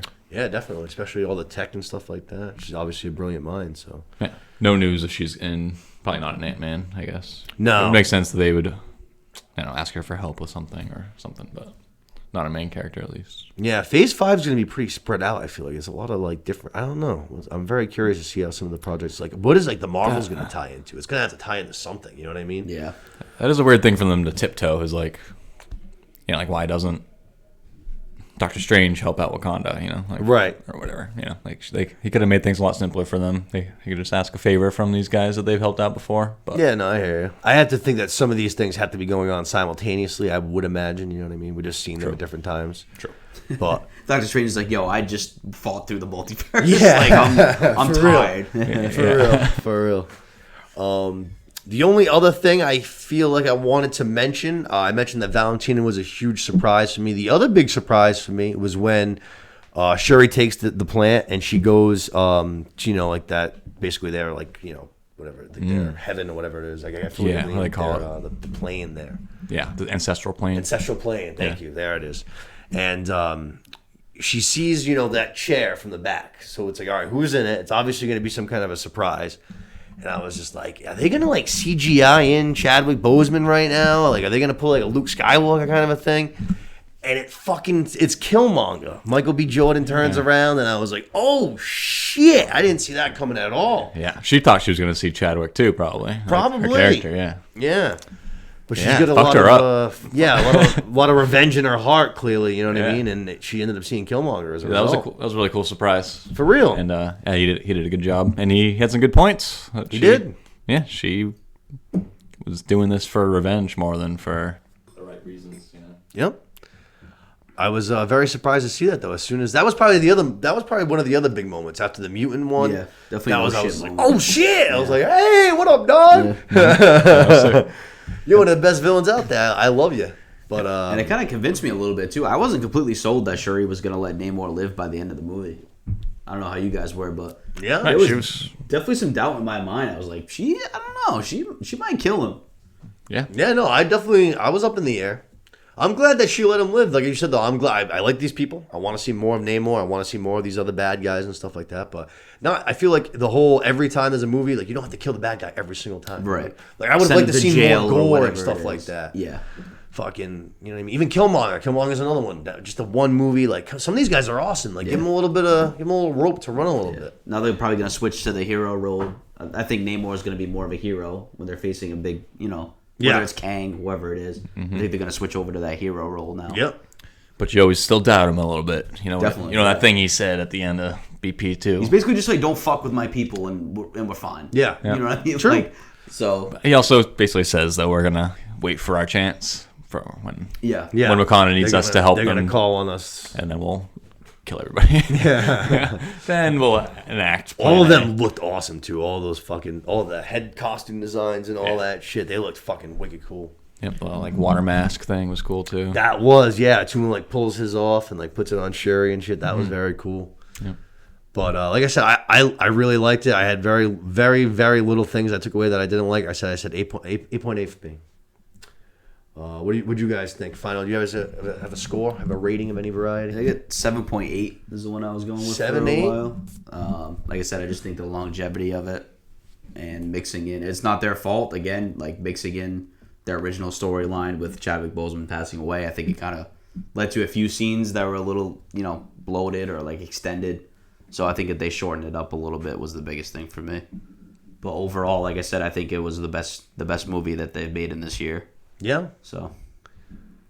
Yeah, I thought it was good. I'm more in line with you. I think B plus. B plus. Yeah. So 8.7, 8.8, nice. 8.9. I think they did a really good job. It wasn't the 9.3 that Black Panther one was. Yeah, that's right around where I think I have Black Panther. But still solid, and I enjoyed it a lot, and I can't wait to watch it again. And yeah, I can't either. Felt like there's a lot of stuff there they put in there that will be relevant as we watch future movies too. Yeah, like they always do. But I think that's what they took advantage of with these slow scenes a little bit more. Is putting more of those Easter eggs, hidden gems in there. Yeah, no, for sure. Like I said, very, very, very few complaints. I loved it. I'd suggest checking it out if you're a Marvel fan. Definitely go and check it out in the theater because it was a damn good watch on the big screen. Now that you know what happens. Yeah, that's actually a good point. Good point. True that. I fucked that up. Hey, we'll put the timestamp right there, and then if they skip to Andor, you skipped ahead to and then hopefully you watch that and we'll see what happens. Exactly.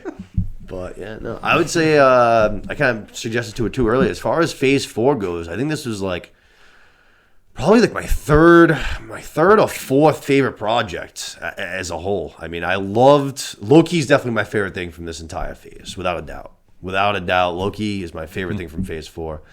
I think right behind it is probably No Way Home. I really enjoyed that movie. I thought that was awesome. I flipped the two. Yeah? It's close, but yeah, I'd flip the two. I mean, Loki's fucking phenomenal. Loki was awesome. Yeah. It was awesome. I would say, like I said, Spider-Man's probably 2 for me, and then WandaVision and Black Panther are the 3 and 4. I'm going to have to think more. I probably lean Black Panther, though, to be totally honest. I loved WandaVision. But it's like going back to if they did what they did with No Way Home, and I don't know how they would have done it in the trailers. Like, you didn't really see in the trailers that there were going to be 3 different Spider-Men fighting.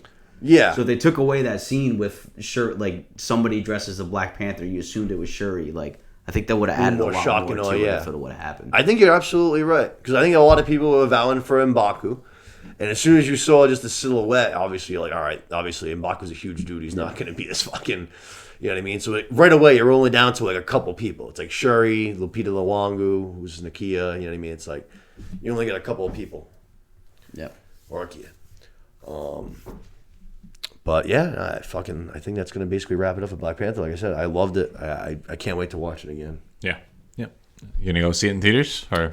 I don't Wait it know. out. I really wanted to see it in IMAX the first time. Unfortunately, it was like all sold out pretty much, except for like the first 2 rows, and I ain't doing that for IMAX. It's like, oh Yeah. my God, you get blown away. You know what I mean? Yeah, exactly. It's psychotic. But I'd like to see it again. If maybe, who knows? You never know. If I get out of work early one day, I might just fly over. I have nothing to do. Nice. Get a couple tall blue moons. Yep. Yeah. It's the way to go, baby. It's the way to go. I loved it. I loved it. Like I said, I know everyone's different and stuff, but I didn't feel the 2 hours and 40 really at all. I really Yeah. didn't. No, I knew it was coming, so I wasn't worried about it. Yeah. I think that's going to wrap it up for Black Panther, though, yeah? Yeah. All right. From there, let's get into Andor. Andor, episode 10. One way out. One Way Out. Yeah, good episode name. Yep. And there was a lot of hype surrounding this episode, boy. Before I watched it, I saw countless things online. People saying that, this episode is elevating the show like the best thing that Star Wars has done since fucking The Empire Strikes Back. I was just like, Jesus Christ. Like, all right, this episode's going to be unbelievable. Yeah. And while I liked this episode and I thought it was another good episode, there's none of these episodes where I'm like, this is a bad episode. The show is very, very, very, very well made. It's very clear. Like, as soon as you look at it, you're like, oh, yeah, like, there's a lot of effort that went into the show. It looks beautiful. The storytelling's very crisp. It's clean. It's original. The attention to details through the roof. It's a good show. To me, it just doesn't. Every week, it's just like I come away from it. I'm like, that was a good episode. But like, I'm never like, wow, that was fucking awesome. Like, that was amazing. You know what I mean? Yeah. That's my biggest takeaway from this show. It's like, it's good. It's just not great. Like, it's better than Boba Fett. It's better than Obi-Wan. This is another good episode. But to me, like, this is not the Mandalorian to me. I think Mandalorian still is in a different league from the show. That's fair. I mean, we were talking about it earlier, but I feel like episodes like this one are on that level, personally, at least for me. But I agree that not everything's like that. We think maybe like those 3 main finales that we've had so far. Leaving Ferrix, the heist on Aldhani, and then escaping the prison on Narkina 5. Yep. Are like the 3 big. Those have been epic episodes. Yeah, and closing like, out little storylines. Yeah, but I'm with you. I when I watched it, I was like, wow, that was great. But I didn't say that might be the best Star Wars thing I've ever seen before. Right. Like I wasn't on that level. Right.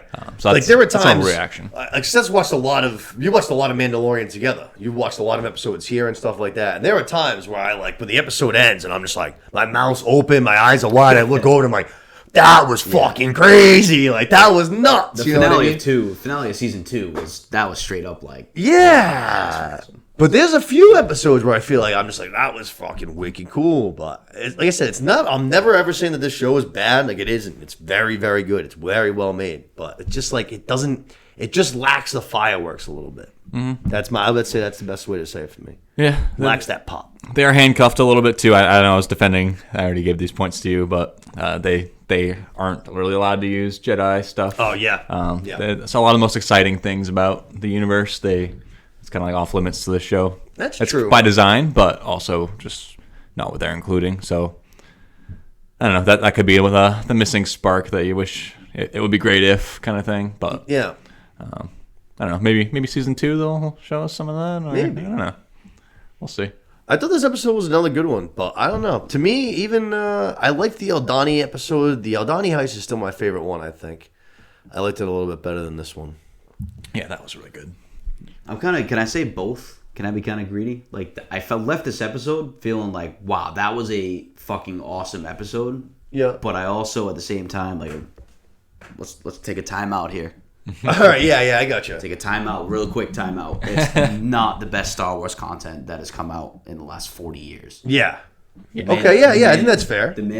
I kind of have both ways. Like, I got you. The Mandalorian, like I said, even the filler episodes are like, wow, that was an awesome episode. Yeah. Like, I'm thinking of, remember the second season 2, they're fighting, like, the ice spider? Yes. Pretty much the whole time. Yeah, it's like episode 2. That's one that, like, in the long run, it didn't really have a great effect on the whole show, but I was like, man, that's an awesome episode. What about even episode 1 when he goes into the little town and they fight the fucking huge worm? He teams up with a guy from Timothy the girl next door, Oliphant. Timothy Oliphant. Yeah, Thank right. you. Yeah, that was an awesome episode. Yeah. Well, you said singular story, but it was like that was awesome. We're working together with the Sand People. Yeah. You know what I mean? Like that was cool. Yeah, Tusken Raiders and the fight with them too. That kind of goes to that point though, where it's like not everything has to be Jedi related. Yeah. There are other things that you can do that, like, you know what I mean? They still did the Tusken Raiders gimmick though. Like they used that. They used that ammo. That Andor's not using any. They used the Mon Mothma ammo. That's all they've really used so far. I don't know. But that's what gives the show a boost to me, is that they're not doing this stuff and it's still good. So you get a little extra for me for that. Right. I hear you. But like I said, it's not better than The Mandalorian. It's not better than Rogue One. I agree with both of those. Yep, I agree. That's probably about it. I wouldn't be afraid to put it third. I think it's better than Obi-Wan, Boba Fett. Definitely. Anything like the last trilogy, anything that came out of the last trilogy. Yeah. So it's not wrong in saying that it's third, but to say... Although that first movie I actually thought was really good. As much as I shit all over this. I thought that first one was pretty good. It loses a little bit for me just because how it trickles down from the last two. But yeah, you're right. The first movie is very good, but yeah, I liked that first. I don't know. I kind of go both ways. Star Wars in general gets a huge boost to me, so I was at the same point. I was like, wow, that was a great episode. But at the same time, let's dial it back a little bit. Yeah. One small takeaway I had from this episode that I didn't like. Ramsey Bolton fucks up with that. Right. No Ramsey. I'm like, come on. I noticed as I was like watching it and he wasn't. I was like, fuck, I think Ramsey's my favorite character. I was like, I don't even know if I would notice if anybody else wasn't on this show. I was like, where the fuck's Ramsey at? I want to know, how's the 9 to 5 going? Where's Bob? Like, I want to know what's going on. But I did love the secondary storyline in the episode. For this one? Yeah. Yeah. Possibly his... The Deidre? Yeah, with her assistant or whatever, and then talking with Luthen and stuff? Yeah. And we might have met Ramsey's uncle, too, right? We saw... this crime lord guy that Mon Mothma meets with. We theorized that. I don't know. That was one of our guesses recently. Maybe that's the uncle. Yeah. This rich crime lord guy, and he said he has a 14-year-old son. Yeah, that he wants to bring to town. Basically. So I don't know, his other Ramsey's cousin. Let's get into it. So, like Luke said, episode 10, One Way Out. We open up at the prison. We see that the old man from the work crew that passed away at the end of last week's episode, he's kind of his body's getting escorted through the prison there. They're going right through all of the workroom and stuff. And then we see Andor and Andy Serkis's character. They're having a little conversation in private. And Andor is basically saying, we got to waste no time here. They're going to find, the rest of the prisoners are going to find out that we're not getting out of here. Mm-hmm. And once we all figure that out, the guards are going to know we're going to have basically like riots, like on a whim. So they're going to up security. They're going to be bringing in more guards. Mm-hmm. So we have to strike like tomorrow. We have to get out of here. This is the best time. This is where like the least guards are going to be here. This is our best chance. Andy Serkis kind of hesitant, like, fuck, tomorrow. That's pretty fucking soon. Like, I don't know, man. You sure about this kind of a thing? Yeah. Andor does a good job at kind of driving it home, though. Gets the point across, it seems like. Yeah, that was intense. It was intense. Yeah, the big quote there was that he's saying that power doesn't panic. Yep, that was a good one. So he's saying, like, just the way that these guys are reacting right now shows that they don't have full power. Like, if they actually had control of us, they would not be doing this frying a whole level thing. Right. They're scrambling. Yeah, he's got a good sense of how the Empire works and the way that they think. Even he's clearly spent some time on the insides. You know what I mean? Yeah. Obviously not working for them, but trying to impersonate soldiers and sneaking around and watching them, spying on them, kind of thing. He's done a lot. He's done his inside homework. Right, and that's why Aldhani was so easy, because they were actually in power, or they thought so. So they weren't panicking. They were very lax, and you need to attack when it's like that. Right. Yeah. They end up going into basically like their bunk quarters there, where all the rest of their workroom is. They're all kind of in their beds and shit. They enter the room, and Andor starts trying to tell them basically like what happened. Like, hey, they fried like an entire floor. We're never getting out of here. And right away, kind of it's like half and half. You get some guys that are like, oh yeah, that sounds like the Empire, and the other half of the room's like, no way, I don't believe him. Who the fuck is this guy? And as soon as fucking Andy Serkis kind of starts hearing these little chirps and stuff, he kind of steps up. Like, he was a little hesitant a second ago when it was just the two of them in private. Yeah. But now when it's in front of, like, the whole battalion, the whole fucking workroom, the whole squad, Andy Serkis, like, he backs his boy, you know what I mean? He drives home the truth, you know what I mean? He's like, hey, we're not getting out of here. Like, yeah, the only way we get out is if we fucking make a way out, basically. Yeah, it was wild. I have it here, actually. They're not letting us go, ever. We're going to die here or in the next place. So let's get our heads back in our cells and start figuring this out. I like it. Yeah, he had a lot of good little monologues and stuff. Little speeches. Yeah, that's definitely the highlight of the whole thing is, Serkis's monologues. Yeah, Serkis was really, really good in this one. Yep. The ending for him was pretty heartbreaking. I was just like, oh my God, we just did all that for fucking. But good way to open up the episode right away, setting the tone. Like, all right, we're gonna be popping out of here. You know what I mean? I thought it was badass by Cassian too. How he like stalled in the hallway there, with the hot floor about to turn on, and he waited until the last moment just so he could get like everybody's attention. Yeah. Like they were causing a ruckus their whole way walking to their cells, and then he's like making sure everybody's listening to what they're about to say, just as he's pressuring Kino into deciding to make his speech and stuff. It's just kind of like forcing everybody's hands. Observant cat. Making everybody realize that tomorrow's the day. Yeah. Yeah, no. Like I said, good opening scene though to set the stakes for the episode right away. You're like, all right, kind of sit up your seat a little bit. Like, okay, let's fucking do this. Let's get out of Dodge here. Yeah, that's cool. We go to the Empire. We go to Deidre, Qyburn, a couple of other, seems like other high-ranking Imperial officers. They're all kind of having like a little meeting. And we find out that the plan that we put in place from episode 9, where we put the dead pilot back into the cockpit of a ship and kind of just let it adrift at sea, worked like a charm. Yeah. The rebels found it, didn't like really think, anything the wiser. They're just like, oh yeah, typical accident kind of a thing. So the plan worked perfect, just like they wanted to. And then Qyburn's like kind of like, all right, like, good job everybody. And then this one Imperial god who we don't really know yet, he kind of chirps up like, hey, like we should follow our routine basically. Like we would look into this normally under normal circumstances. If they think it's an actual accident, we should do our normal circumstances. Yep. And as soon as he says that, Qyburn's like, that's a great idea. Like get on it kind of a thing. And it's like, all right, we got another smart guy here. You're just going to like this dude probably. Yep. There's also a vibe though that he was like one-upping her a little bit. Yeah, a little bit. He's like, oh shit. Yeah. It's like, who's this fucking guy? Like, coming up with better ideas than me. What's going on? Right. Yeah, that was kind of her job already. You know what I mean? That's what she was doing the Blevin and shit like that. Right. Now he's doing it to her. But yeah, I feel you. He's got another pet guy. But yeah, then we end up getting a little more background on him too. So we definitely do. Yeah. We definitely do. But right away, that was the Empire's playing their cards pretty right. You know what I mean? Good thinking. Good. They already planned. The plan we said last week was a good plan, and that's why it worked. And now they're continuing through it. Empire's doing their homework right now. Yeah, as long as they don't have any leaks. We go back to the prison, and it's like we see Andor. He's in his cot. It's like the morning, like the basically like their version of an alarm clock's going to kind of sound off. The light's going to pop on, and Circus is going to give another one of these little monologues. You know what I mean? As they're getting ready to go into their work shift, kind of just like, all right, boys, I'm acting as if I'm already dead, and going from there. I marked that one down. I thought that was an awesome quote. I got this one here too. It's another shortish. Where you going? We're done with counting shifts. There's only then and now. There's only one way out. Play it how you want, but I'm going to assume I'm already dead and take it from there. I like it. Beast. Yeah, you gave a lot of good ones this week. A lot of good ones. Just get the boys rallied up. Actually, yeah, it gives me the chills. Makes me want to go fight somebody. Let's go. They're going to keep us down. Yeah. It's one of those, you're on your couch watching it. If you can get a reaction of you on your couch, like, whether it's like leaning forward or like, giving like, let's go. Yeah. Like, that's what it works. So like, yeah, like you said, the whole entire thing. Yeah. He's giving speeches that I'm like, numerous times I was like, yeah! Fuck yeah! Oh.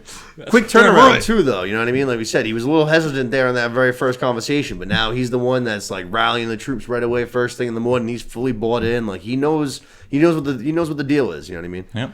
Even though he only had like fucking a couple hundred days left, and he was about to get out of this joint, he's like, "Fuck! Like, guess we're gonna have to do it the hard way."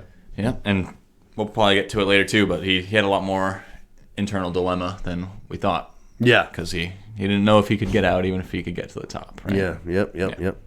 But we see after he gives his nice little pep speech, all the boys, all the work shift, they kind of just go down to do their normal routine, so that nothing's awry. They kind of head down to work. From there, we go to one of my favorites, Mommy Martha. Mommy Martha. She's with her boy Tay Colma, and they are going to meet this. They mentioned him as a gangster last episode, but this guy was a pretty clean-cut looking gangster if I've ever seen one. He was well-dressed and stuff, well-polished. Yeah. He sells the fancy drugs. Yeah, for real, yeah. He sells those little worms. The death sticks. He sells death sticks. You want to buy some death sticks? You don't want to sell me death sticks. You want to go home and rethink your life. You want to go home and rethink my life. But they are having the meeting with this loan shark kind of a guy. We need these 400,000 credits basically to cover out our withdrawal to fund the rebellion. And this is the guy that's going to hopefully get the job done. And right away, they kind of, all right, let's cut the bullshit. Let's get right into the heart of the conversation. Mm-hmm. And you can tell right away this guy, he doesn't like the Empire either. He doesn't like their routines and their rules that they're putting into effect, all their laws, he's not about it. Right. He mocks her for not being able to like put the right furniture in her house that she likes. Yeah. It's like owned by the Senate or whatever. Yeah. Yeah. Giving a little shit talk to the senator and stuff. Yeah. But then Mom Martha's like, all right, cool, like, we're good. We're gonna do this deal. Like, how much? What do you want as your reward? What do you want to be paid? Basically, you know what I mean? Like, what is your fee? Exactly. Take home even says like you want, obviously like a percentage of the 400 credits. That's what we, the 400K credits. That's what we assumed. And he's like, no, I don't want any payment. And Mon Martha's like, no, I don't want to have to owe you one. Like, I'd really rather pay you. Mm-hmm. And the dude's just like, well, I guess then that sucks because it's either my way or the highway kind of a deal. And Mon's pissed. She's like, she's not about it. You know what I mean? And right away, she's like, what do you have in mind? He's like, well, I haven't been here in a long time. I'd like to be invited back. And she's like, all right, that's it. Cool. That sounds easy. I can do that. No problem. Like, you want to come back next Tuesday? Yeah. He's like, I want to come back with my 14-year-old son, though, too. And right away, Mon's like, fuck that shit. Like, she knows what he means. Yeah, what are you trying to do? Like, betrothal? But in his defense, though, he's like, no, we don't, no betrothals. All I'm saying is I got a 14-year-old son who's a good-looking kid. You got a 13-year-old daughter who's a pretty girl. Let's just put them in a room together and let's see what happens. But the cards will fall where they may. Right, it's a harmless-ish. Yeah, so I was like, all right, this guy doesn't seem so bad. You know what I mean? He's a bit of a loan shark, but he's just trying to make his way up in a little bit in the world. He's not even asking for a full-blown betrothal. He's like, my son's got swag. He can handle himself kind of a thing. Right. This girl's going to want to marry Just him. give me the intro. He'll take Exactly. it the rest of the way. So, man, this dude doesn't seem so bad at all. But she's just like, I'm not involving my daughter with any of this bullshit. Yeah. Keep her as far away. Says she's not even going to consider it. And right away, he just, like, calls that bluff instantly. He's like, oh, you're thinking about it. Like, that's the first untrue thing you've said. That's right. Yeah, that's a good line. That was a good line. Yeah. But I kind of like this guy. He had some swag to him. I liked him. Yeah. Well dressed, like I said. He looks like he's doing well for himself in the gangster lifestyle. Yeah. It seems like he has stupid money, too. Like, yeah. 400K is nothing to him. No doesn't want to make money on it. He's got enough. True. Doesn't even want. Yeah. It's like, I want something Playing money the can't game. buy. Yeah. Yeah, playing the long game. Being, it'd be, what is it, the son-in-law to a senator. Yeah. So that's a nice little role right there. Right, and that's the guy I was mentioning earlier that could be the mysterious uncle of Ramsey. I like that. I mean, they look similar. I'm looking for everybody to be his uncle at this point, so it might be confirmation bias, but he's gonna have to have a big bounce back, I would say, in these last two episodes because he's been like a very major character in this show. Like they've showed him like I think every episode, right? Is this the first one he's not in? I think. Yeah. You got to figure he's got a huge role in the last two. Yeah. Like we get some clarity. Turn on the who his family tides. is. Yeah. He's coming to the rebellion. I still think he's switching. Yeah, I think still think so. he's switching to the rebellion. Ramsey's coming to the rebellion. I think more likely is he fucks something up that helps the rebellion. But he tries so hard to be like by accident. Yeah, he tries so hard to be like the Daddy Wild. But the other one that, like you guys said, which is definitely possible, is he just gets so fed up with trying to help and no one wants to listen to him that he's like, all right, let's join the other guys instead. But I feel like he's just like the purest ISB guy ever. Yeah. And so it would just be ironic if he's the reason why some bad shit happens. I do like that. Especially when we're talking about like cameos too. It'd be hysterical if Ramsey fucks up and like the Emperor's cameo is just like force lightning Ramsey. Snaps him in half real quick. That'd be hysterical. Oh man, I'd crack up. That'd be a tough way to go, but I'm not gonna lie, that would be very, very funny. But this is a cool little scene. Like I've already mentioned in previous episodes, I like getting a little bit more Mon Mothma backstory and stuff like that. Because obviously, when we see her in the movies, she's kind of like the queen of the rebellion, kind of. You know what I mean? She's the shot caller. Yep. And it's nice to kind of see the little steps that see her progressing. You know what I mean? Yeah. And she doesn't know what to do next and needs some favors. Yeah, she's gonna have to turn pretty quickly. I think she's gonna have to take the steel. Yeah. What about Saw Gerrera is not really on the same page as Luthen. He's not like rolling in money. That's what I was just thinking. I was like, I don't know what he's got for got some money. credits. He was trying to buy shit from Luthen, but That's true. That's true. Speaking of Luthen, that's actually what we're going to go to next. We go to Luthen's shop, and his assistant. She's given him kind of an update that basically there is a man that hasn't contacted Luthen in a year. They don't tell us exactly who it is yet, but he has basically sent up like the signal. He sent up the bat signal. He's like, hey, I kind of want to meet, kind of a thing. Something about removing a hand railing or something like that. Something very, very weird. But the assistant's like, she ain't really feeling it. She's like, thinks it's a trap kind of a thing, which she seems much more precautious than Luthen does, you know what I mean? Last week we saw it, I think, a little bit, 2 weeks ago. And we're seeing it again, you know what I mean? She's kind of like hesitant. Can I interrupt with a question? Yeah, of course. Is this assistant the hooded lady who visited Vel and told her to kill Andor? Because we haven't really seen that person come back. I think it might be the same person. Fuck, I don't know. Maybe. I think it might be. I'd have to look. It might be. But that would be her sneaking behind Luthen's back this whole time, too. And I don't really know. But they haven't come back to her if it is somebody else. I think it might be the same person. So little screen time that it's like, yeah, I can't even acknowledge if it is, but you could be right. I think it is her. Brunette girl, I know that. That's about it. So she has the same goal, but doesn't really agree with Luthen's methods, maybe.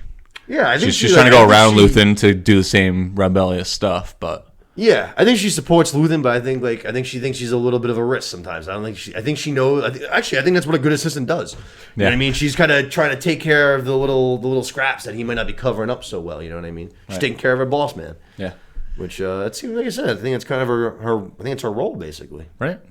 Do you know if that's right or not, Seth? Just like question mark. Yeah. I don't know. Yeah, I couldn't tell you either way. Yeah. Wait and see how it goes. I think it might be. It could be. I mean, if we just pull up the screenshots or whatever. Be able to tell, but I don't know. She also resembles Princess Leia, which threw me off the first time. She did, yeah, she did. The one that gave the instructions to Val, you're saying, right? Yeah, big time. Mm-hmm. But like I said, the assistant not really about it. Luthen's kind of like, don't worry about it. We're gonna go ahead. I'll be safe, kind of a thing. Yep. But like I said, we mentioned we haven't heard from this guy in a year, so like, oh boy, like, all right, who's this gonna be? Kind of another mystery. Another mystery is right. We go back to the prison, and we're on the work floor now, and we see a few of the prisoners are starting to get a little cold feet. They're panicking a little bit, kind of a thing, like, oh fuck, we're all gonna die. Mm-hmm. And then you have a couple of the others, the more calm guys who are like, dude, we're gonna die like anyway. We're gonna either die in here or we're gonna die trying to get out, kind of a thing. Like, which one would you rather be? Yeah. But it's just funny to see, some of the boys starting to get a little crazy. Yeah, some of them just have thought about it longer or are at peace with it. Yeah. Or are more fed up with the conditions or whatever. But yeah, they all eventually seem to be on the same page. So strength in numbers there. But it is an interesting battling of the conscience there. Definitely. Yeah. Definitely. So we know that the entire escape plan is basically based around the entrance of our newest worker, the guy that's going to be replacing the old man who died last week. That's when we can take our plan into action. Yep. So, like we said, everyone was doing their normal job. Everyone's trying to do business as usual. And then it's, all right, time for this new guy to come in. We see that he's going through the little Empire security, just like Andor did when he first arrived. So he's going to be coming down the elevator shortly. As soon as that kind of starts happening, we see Andor make his way to the bathroom again, which we've already seen. He pops that panel off again, and he starts continuing his work, soaring into that pipe. But we know it's got to be today, so we kind of have to escalate this a little bit. He brings another kind of like a pipe to wrench and kind of fucking, levy it and fucking break that thing open. And sure enough, water just starts bursting out of it, shooting all over the place.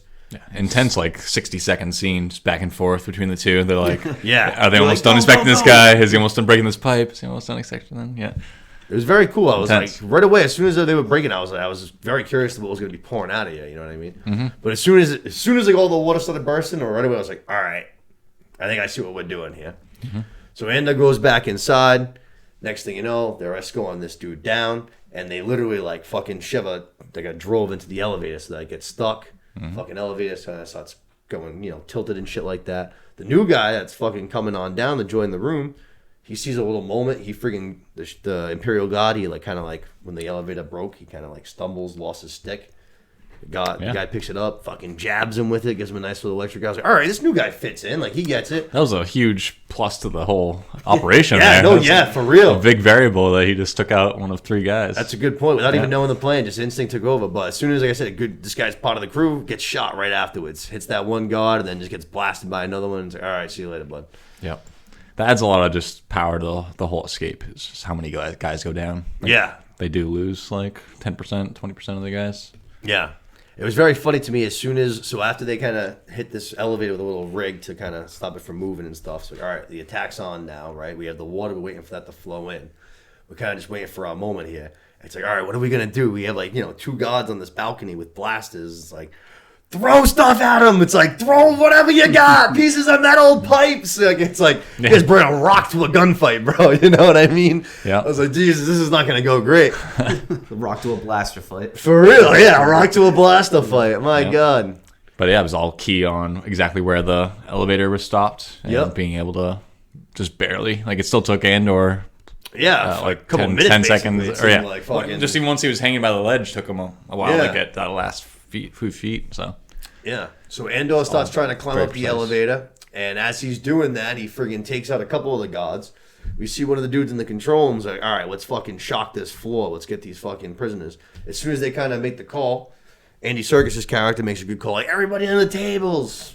Good idea. You don't want to get electrocuted. That's going to be brutal. Yep. So a couple of guys did eat it, though, unfortunately. A bunch of them, though, they get up on the table safely. They hit the floor with the electrocution, the shock or whatever. And because of all the water from the pipe that Andor cut, boom, it like fries the entire electricity and all of their ability to basically shock these prisoners. Yeah. Basically allowing them to have like a free roam. You know what I mean? They don't have to worry about getting zzz. Yeah. Not the best backup plan ever by them. No. They got cocky. That's classic ISB shit, Yeah. They thought they had a foolproof security system. Till they didn't. Yeah, for real. I liked seeing Andor, a little bit of action there. He fucking just like takes out the god's foot and then fucking blasts the other guy from the ground. He got all the kills. Like, hell yeah. Yeah. Everybody else was just distracting so he could pull the trigger on shit. Yeah. But yeah, very, very nicely done. Yeah, it was very very cool. But now so we get those guys. So now it's like, all right, now it's like it's really fucking on now. Yeah, Andy Serkis like fucking attack. You know what I mean? All the guys start trying to climb up the elevator and shit like that. We see Andor take out probably, I'd say 4 or 5 guys easily, I think, no? Yeah, he's the... Had to have been like 4 or 5. It was the first 2, then 2 or 3 more in the control room. And there's barely any guys. Yeah. They end up saying there's almost 5,000 prisoners Yep. between the day and night shift. And, what we say, 12 guards 12 per guards, floor? Yeah, at the most, Andy Serkis said. Never more than 12. 84 Yeah. versus 5,000. That's crazy. They're fucked. Yeah, no shit. Yeah. They kind of end up getting into like a little room basically loaded with blasters and stuff like that. So all the prisoners, they're able to load up now. So now we have a squad. We got blasters. We're all making our way. Yep. And this scene I thought was very, very cool. I thought this whole thing was pretty damn awesome. Yeah, especially the encounter in the command center there and the whole speech. Oh yeah, that was awesome. It got coming. That's the big hair raising scene for me. The speech got me going. Yeah. So Andy Serkis and Andor, they're gonna make their way basically up a nightmare amount of stairs, a lot of goddamn stairs. But they're gonna get into the control room basically right as the guards are getting ready to like fry this entire place. They stop them. Pretty intense little fucking scene though. I thought Andor was gonna stop blasting people because we've already seen him be pretty cold with the trigger in this show. You know what I mean? Yeah. And I was ready for him to just be like starting just like executing these guys at friggin' blast the point basically.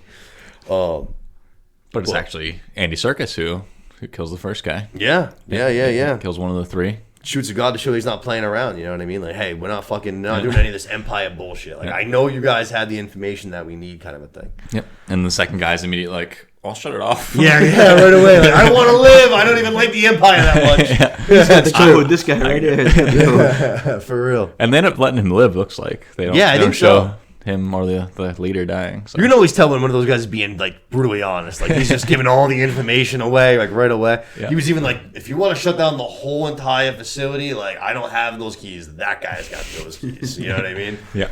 And he's a bitch. He'll do it. Yeah, for real. But this was good. I like that Andor, after they kind of shut down the whole place, you see that the whole thing is run, because it's in the middle of this ocean, so we see that the whole thing's run off of water. They have to like basically shut like these huge gates down. Yeah. They said it would take months to restart them. Yeah. Just because it's a slow process of moving, just like thousands of tons of water again. Like, makes sense. Once they're going, it's less energy to keep it going versus... Right, once it starts. Getting it started, yeah. Yeah, I got you. That makes sense. Kind of crazy. Andor gives the guards a little taste of their own medicine. Fucking on program. Fucking yeah, fucking. very cool. That was the point where I was like, oh man, like he's gonna he's gonna kill these guys. Yeah. But then it was cool too. Like he did that, establish his power, and then he's me like, it's all yours, Kino. Yeah, that was very cool. He was like, this is your moment. It's got to be you, kind of a thing. Like, you're the boss man of our floor. They'll listen to you. You know what I mean? Yep. We already saw what happened when I tried to be the guy to speak up. People were like, yeah, you're lying. Who's this clown? Mm-hmm. It's got to be you. Yeah. And like we mentioned, Andy Serkis is going to deliver an awesome, awesome speech. Epic. I got the whole thing too. If you want to go through any of it. Yeah, what do you got? I mean, probably won't read the whole thing, but I did like that he started a little slow. He kind of was a little. Is that all you got? Yeah, that was great. That was great. Started a little slow. Didn't really get into. Didn't find his footing. Right. He was hesitant at first. Again, actually, kind of back to like that first scene. He was back to. He was like, Andor was like, this is you, and he was just like, right. He really? starts with just a status update. He's like, my name is Kino Loy. Yeah. I'm the ship supervisor on the 5th floor. Right. We've secured the whole. I'm on the 8th floor now. We've secured the command center or whatever. But he's like, is that all you got? That I liked. I did like that a lot. But that's when he started to dig in and make it epic. Yeah. I mean, it's a really long one, so I won't read the whole thing. But hit some of the good parts if you got any. So a big one is when he quotes Andor. He's says, "We'll never have a better chance than this, and I would rather die trying to take them down than giving them what they want." So that's him quoting Andor from earlier. "We know they fried 100 men on level 2. We know they're making up our sentences as we go along. We know that no one outside here knows what's happening, and we know that when they say we're being released, we're being transferred to some other prison to go die, and that ends today. There is one way out." Yeah, that was awesome. The one way out was great. Love that. Yeah. One way out. It was awesome too when the rest of the prisoners, you go through the floors and they're all chanting. Climbing up those stairs, those One massive way. stairs. Yeah. That was very, very, very cool. Yeah. I also liked how you mentioned like just the pure numbers of it with the 5,000 prisoners compared to say, whatever it is, like even 100 guards, whatever it is. They're like, the guards are hiding, and there's a couple of them like basically in a janitor's closet, you know what I mean? And one of them accidentally kicks the bucket. And the fucking head was like, "What you doing, man? You gonna get yourself killed. Shut up. You want to die, man? What you thinking?" Yeah. I thought that was hysterical. I'm not going to lie. I thought that was very, very funny. Yep, they're literally hiding in like the one place that you can't be seen. Yeah. If they were in the room, you could see them through the window. There's underneath the little circle window in the door.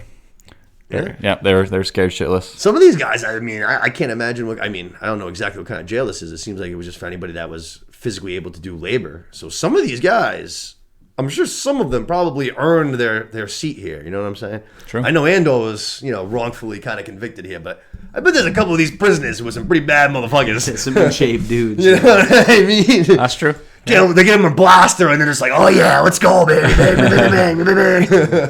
Right back to where they were before they got put in. Exactly. Yeah. But this is obviously, this is one of the climaxes of this season, I imagine. But this was a good speech from Andy Serkis. Really fucking delivered, like you said. Got you ready to go run through a wall. You know what I mean? Yeah, very, very cool. And he ends the speech chanting "One way out," and he keeps chanting it as he walks away from the speaker. And it's just very cool. Yeah, it was. And then they walk out to the. Yeah, we see the prisoners that made their way up. They make their way all the way up to basically the top floor. So now they're like overlooking the ocean. And these guys are just fucking jumping out, just diving. Like, "Hey, let's go, baby." And I was like, where the fuck y'all swimming to? Right. We saw when Andor flew in. It looked like there was just a lot of ocean around. I was like, y'all going to be swimming for a while, man. Yeah. I mean, I know it's your only option, but true. You should have some idea where you're going. Yeah. My God. Like, who knows? Like, y'all, I hope you guys can see land at least. Like, you even know which way you're swimming in. You know what I mean? Right. And then these guys just launching in. It was pretty crazy. Yeah. And we see Andy Serkis. Yeah. Can't swim. Yeah. Andy Serkis. Just deer in headlights. Just like. Andor's like, "What's the problem, bro?" He's like, "Can't swim." Andor's like, "Can't believe it." Like, "Oh, like, what? Can't swim." Ugh. And then Andor gets knocked off. Yeah. Loses any chance of helping him. That was a good way to do that. Yeah. Literally just got basically pushed in the melee to make it out. Yeah, crazy. And you got to figure too, like what we were talking about before. Like, I feel like Kino had to have known that's how you're going to escape. Yeah, right. So right. He knows that he's probably not escaping and swimming away or whatever it might be. Like, his goal is to just get this prison breakout, and like he's done with this like prison camp. Yeah. He doesn't even care if he gets out or not. I think he just wants to see the downfall of this camp. Probably Like, he explain knows- some of his hesitancy. Yeah, he knows he That's has why to it took swim him a little away. bit more. Right. And like he knows he can't, but he's on board. Like you've seen the prison cell, like he knows that it's all water. He Right, has to right, swim right. Out. So I think he knew that he wasn't gonna get out. Yeah, he wasn't weighing the risk versus his survival. He was weighing the risk versus his friend's survival. He knew he wasn't going to make it. Yeah. Yeah. No. Make it either way. And I like the way they closed this out too. After like we said, Andor gets kind of pushed in, so Andy Serkis still kind of just left there by himself. Not by himself, but other people jumped in and stuff. Yeah. And then they do like the zoom out of the prison, like the aerial view, and they just kind of keep going up, and you just see like their prisoners just like jumping out like in all kinds of directions all over this prison. Mm-hmm. They were just mass escape. So Yeah, I thought mean, that was very cool. It seems very not good for Kino Loy, but they also kind of leave it open. You don't see what happens to him. Yeah. Obviously, he doesn't come up in these other Star Wars contents that we have coming up, but I don't think he's officially down and out yet. I like to see him around. He's not officially down and out. No, he's definitely not. He didn't die. I mean, we know that, but I mean, he supposedly would have, right? He He can't swim, could've, yeah. but they oh, didn't if he show ended up it. jumping in, you're saying? Well, Yeah. he had to, didn't he? He's either... Yeah. I mean, other than that, like, unless there's like a whole bunch of other guys who can't swim, they're like, all right, we're gonna fucking levy the Empire soldiers Yeah. like hostage. You know what I mean? We're gonna use these guys as hostages and get a TIE fighter out of you. or there's nothing floating in the entire building you can bring with you. There you go. That's an idea. That's an But idea. if you know too, like I don't know how well of a reputation he has with the entire prison, but if you know that that's the guy that made that speech, True. I'm like, yo, Yeah. dude, we'll get you out of Yeah. here. Like, True. Let's just like hop on our back, we'll float you away or something like that. Like, True. we'll find a way to get you out. Yeah, of there's definitely some hope still. here. Yep. We have a chance. Yeah. Kino Loy. Cool Bring 'em little escape though. Andy Serkis had a good role in this show. Let's see if we'll see him again. Maybe season 2 or something like that. Maybe he'll pop back up. That'd be cool. I mean, it's a good way to go. If not, pretty epic. You Yeah. could see the pride in his eyes about getting his guys out. You That's know, right. he didn't seem like he lost at the end. He seemed happy, even though he was about to die. Yeah. But he knew what the other option was. He was finally convinced that he was either gonna just waste away in prison forever or get his boys out. So he got his boys out. Good man. Cool breakout too. I liked seeing the plan come to fruition and all that. It was very well done. Very well done. One way out. Like we said, the attention to detail in the show is always very good. I like the way that they the storytelling's clean. Yeah. Never have like the little Princess Leia up in the vents becoming a droid and she's like 9 years old, like rewiring things and stuff like that. Which is I like that. You know what I mean? I hate to see that shit. Just annoys Much me. more human. Yeah, Much it's more just, human. it's just element to the show. grounded. It's just just better storytelling. We go to our closing scene, which is a pretty wild one. The Imperial Guard that suggested that the Empire do things as usual earlier on in the episode. The one that made the suggestion in the Deidre meeting that they continue their business as usual, so that the rebels don't think anything the wiser. I think his name is Young, or his last name. Okay. Yeah. We see he's making his way through some sketchy alleys, you know what I mean, coming across some sketchy characters. He's clearly doing something that's a little off the books, you know what I mean? Yeah. He's going to end up getting into this very shady-looking elevator. Reminded me of like a fucking... Remember, you know what? Reminded me of the Lasergate Forever fucking elevator. That sketchy fucking box. It's like rattling while you're doing it. He climbs into it. He fucking reaches up on like the little panel up top, grabs his earpiece, pops it into his ear, and who is it but fucking Luthen? Pretty cool. So the guy that sent out the SOS signal, hey, I want to talk, it's this Imperial God. So it's like, oh shit, we have a man on the inside. You know what I mean? Which is nice. Pretty high security Yeah. fireside chat here, you know? Yeah. It's like dial 215 if this is a trap. Yeah. Like, it's pretty pretty badass. cool. He'd already Yeah, that was pretty You're already cool. like 100 floors down in an elevator in the ghetto, talking on a like hidden Right. earpiece, but got some fail safes ready to go. I thought it was pretty cool just the way like he was like at first I was like, is this how is this gonna be? Like we're just gonna talk through this earpiece, but then like you said, it goes down however many floors, then he gets to the bottom, the doors is open, then it's just Luthen just like standing there like cloak and all, just looking badass. It's like kinda dark and shit. Yeah, that was I cool. Just like, oh shit, like Luthen ain't playing. Yeah. And Luthen wasn't. He was being a little threatening to this guy. He was kind of, just asking basically like why he asked for this meeting and stuff like that. And right away, the guy kind of starts giving him information. He tells him all about Deidre. Tells him all about the things that she's kind of doing right now, trying to tie the Aldani case to the Fennec case, trying to find Andor and this Luthen, who they titled Axis. Yeah. Yep. he's giving them all this stuff. But Luthen's kind of just like, all right, like there's no way that we haven't met in a year. Like you send out the SOS for like this, like you're deep undercover kind of thing. Like you better have a damn good reason. This isn't it. You know what I mean? Yeah, sees right through it. Yeah. And the guy basically turns out he's a father now, and he's trying to get out. He wants out of it. He wants out of the spy life. He's like, oh, my wife makes good money kind of thing. Like, we're just going to go away, and we'll live off her. I'm going to quit the Empire. I'm going to quit the rebellion. And Luthen's like, bro, you must be crazy. Yeah. Like, you think we're going to let you go? Like, you know you're as well way as too I do. deep. Yeah, you know way too much information. You're too valuable. He even mentions, the guard mentions that the Empire is on to the raid that the rebels are currently planning. He tells them about the whole ship thing, the dead pilot. He tells them all of that. And he's kind of like, you know, all these guys are going to be walking into basically, you know, a suicide mission. And Luthen's like, it's only 50 men. Like, you're more valuable than these 50 guys are. Like, you on the inside giving us information is way more valuable. So Luthen's literally ready to, like, just sacrifice these 50 rebels in this raid. Yeah, it's an easy decision to him. It's like it is. No brainer. Yeah. Yeah, it was very too easy almost. Yeah. Yeah, kind of crazy, and it shocks this guy Young a little bit. Shocked me a little bit. I was like, all right, Luthen. Like, I know we're in a rebellion. I know it's, you know, serious circumstances and shit, but Luthen ain't fucking playing, man. Yeah, it's on. Yeah, ready to sacrifice 50 dudes. 50 dudes is a lot of dudes. Yeah. I feel like the rebellion's not popping yet either. Yeah, goes back to what we were saying at the beginning of this show. Like, I think the big overall thing is that, you know, this rebellion had to do a lot of dark stuff along the way. To get that's true. That's true. So, like, Luthen's relentless. That's true. I liked the guard at one point asked Luthen. He's like, you know, I fucking have a wife. I got a kid now. Like, my life's kind of on the line. Like, what do you sacrifice? And Luthen gives a nice little monologue of himself, man. Oh, yeah. There was a couple of good lines. There was one, he's like, I'm fighting for a sunrise that I'll never see. I thought that was a good one. That I thought was really good. But basically ends up saying, you know, I sacrificed everything. I sacrificed my whole fucking life, dude. Like, I got nothing. I did everything in this rebellion. I got a two-liner right here. I burned my life to make a sunrise that I know I'll never see. There you go, yeah. And the ego that started this fight will never have a mirror or an audience or the light of gratitude. So what do I sacrifice? Everything. Yeah. It was good. He's fucking pissed. Yeah. That was very good. I also liked that he called him, like, he was trying to stroke the ego a little bit still, too. He's like, you're a hero. I need all the heroes I can get, you know what I mean? Kind of a thing. I liked that. Right. Still trying to, even though he was being a little threatening and stuff, he was still trying to talk him up, trying to keep his head in the game. Yeah. I thought there was another cool line, too. He said something about, like, an equation that he wrote 15 years ago that he's, like, had to stick to, and I don't know, it had some, like, Nemec vibes. You know how Nemec's, like, the young...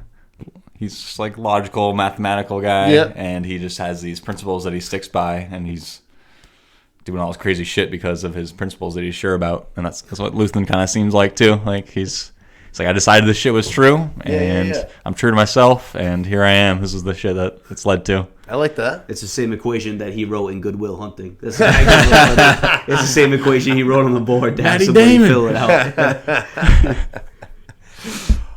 But this was definitely a cool little scene, I thought, to end the episode especially. I definitely didn't see that coming at all. Yeah, no, not at all.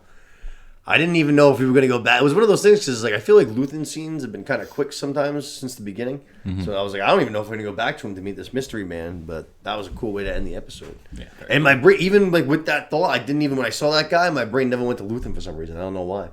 I was like, who the fuck is this guy meeting with? You know what I mean? He's got to be meeting with somebody off the books kind of a thing, but... Yeah, I guess I don't really... Oh, shit. I was like, duh, that makes perfect sense. But like, damn, good job. Inside man. Nice. That's nice. Good thing to have. Yeah, I can't remember my exact thoughts. I guess when he was doing the sketchy walk, I assumed he was informing somebody, but same. I wasn't automatic. Should have known. I think, too, if Deidre's as, like, not as powerful of a villain, but, you know, if she's as good as what we think she is in the show, she's got to catch on to it, right? Yeah, probably. Like, if she has any amount of like value as being the bad guy in this show, she's got to catch on to him. Yeah, I could see that too. He's gonna slip up like somewhere down the line, whatever it might be. She might get information or something. But yeah, and Luthen feeling bad. He said like a couple times, like, I think about you all the time, kind of a thing. So I could feel him feeling a little heartbreak, especially now he's seen him wants to get out and stuff. You know what I mean? Right. So that could definitely take a toll on him. One slip up that they do kind of show earlier in the episode is Vel's friend Cinta. Yeah. They show her just like one She's still on Fennec. 20-second scene where she's kind of like following in behind some people that are leaving Cassian's mom's place or something. Yeah. But then Deidre's guy sees her go in there. Oh, no shit. Yeah. He just kind of... He has a position of authority, kind of like talking to people, but he sees her kind of slip in behind. Watching her, watch them. Yeah. That thing. It was a very, very short little clip, but it's another little slip up we got coming, a little leak. Yeah, I got you. But that pretty much. Then we just see real quick. We get kind of like a little closeout shot. We see Andor and one of the other prisoners. It wasn't Andy Serkis. It was this guy Melshi that's going to be in Rogue One. Okay. Yeah. Perfect. All right, I got you. That makes sense. Yep. So the two of them, we see they escape. They make to land, kind of thing. They're on the run, so they got out of there. Got out of the Dodge. Yeah. One thing that I did want to mention that I kind of forgot to mention earlier on when he was talking to, I think it was when he was talking to Andy Serkis. I think it might have been right at the beginning of the episode, actually, when he was saying that we need to leave tomorrow.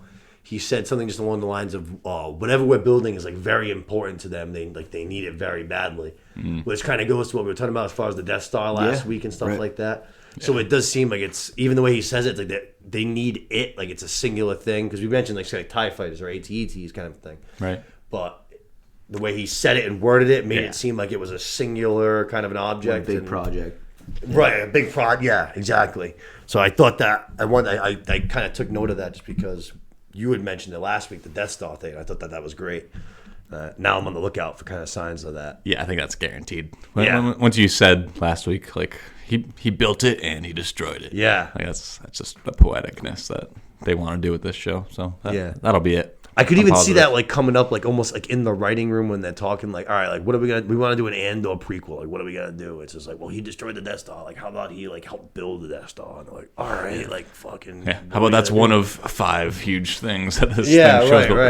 Right. It'd be cool because Jalen Erso in Rogue One, I think he had more of like the plans for the Death Star. Right. And now you got Andor, like you have somebody actually physically there building the Death Star. I think it'd be a good connection. Yeah, he knows it inside now. Yeah.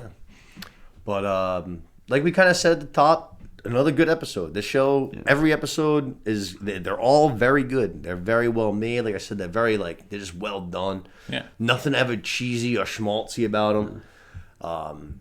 They're heavy too. They're heavy, like, you know, they're very like emotional episodes. You know what I mean? They pack a punch. But like I said, I just wish there was a little bit more, like, I don't know, a little bit more flash, fireworks, spark. You know what I mean? A little more sizzle. I wish you'd. I don't know. I feel like this is the episode to not have that complaint on. Yeah, right. It's just kind of as a whole. It's not. It's not so. I can take it as a whole. It's just the whole. But this episode was so good. This was a really good one. A bunch of great dialogue. Yeah, I think now too. The last 2 episodes, I guess it sounds bad, but I almost don't want to see Andor in the last 2 episodes.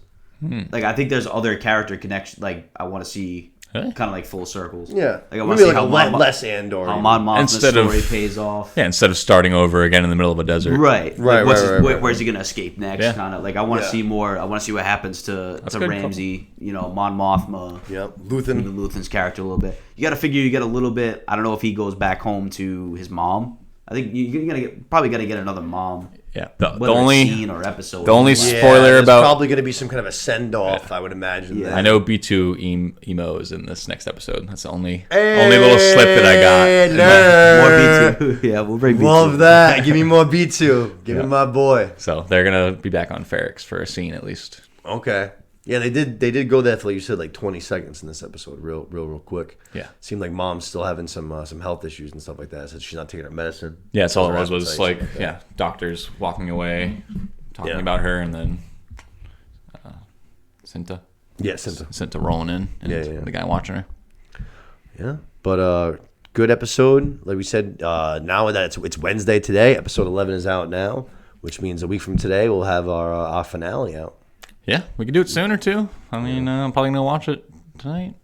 We got episode 11. Yeah, but it depends how you want to split it up. I know we got some homework too. Yeah. I'm definitely gonna watch 1899 and All's Quiet. On the Western Front.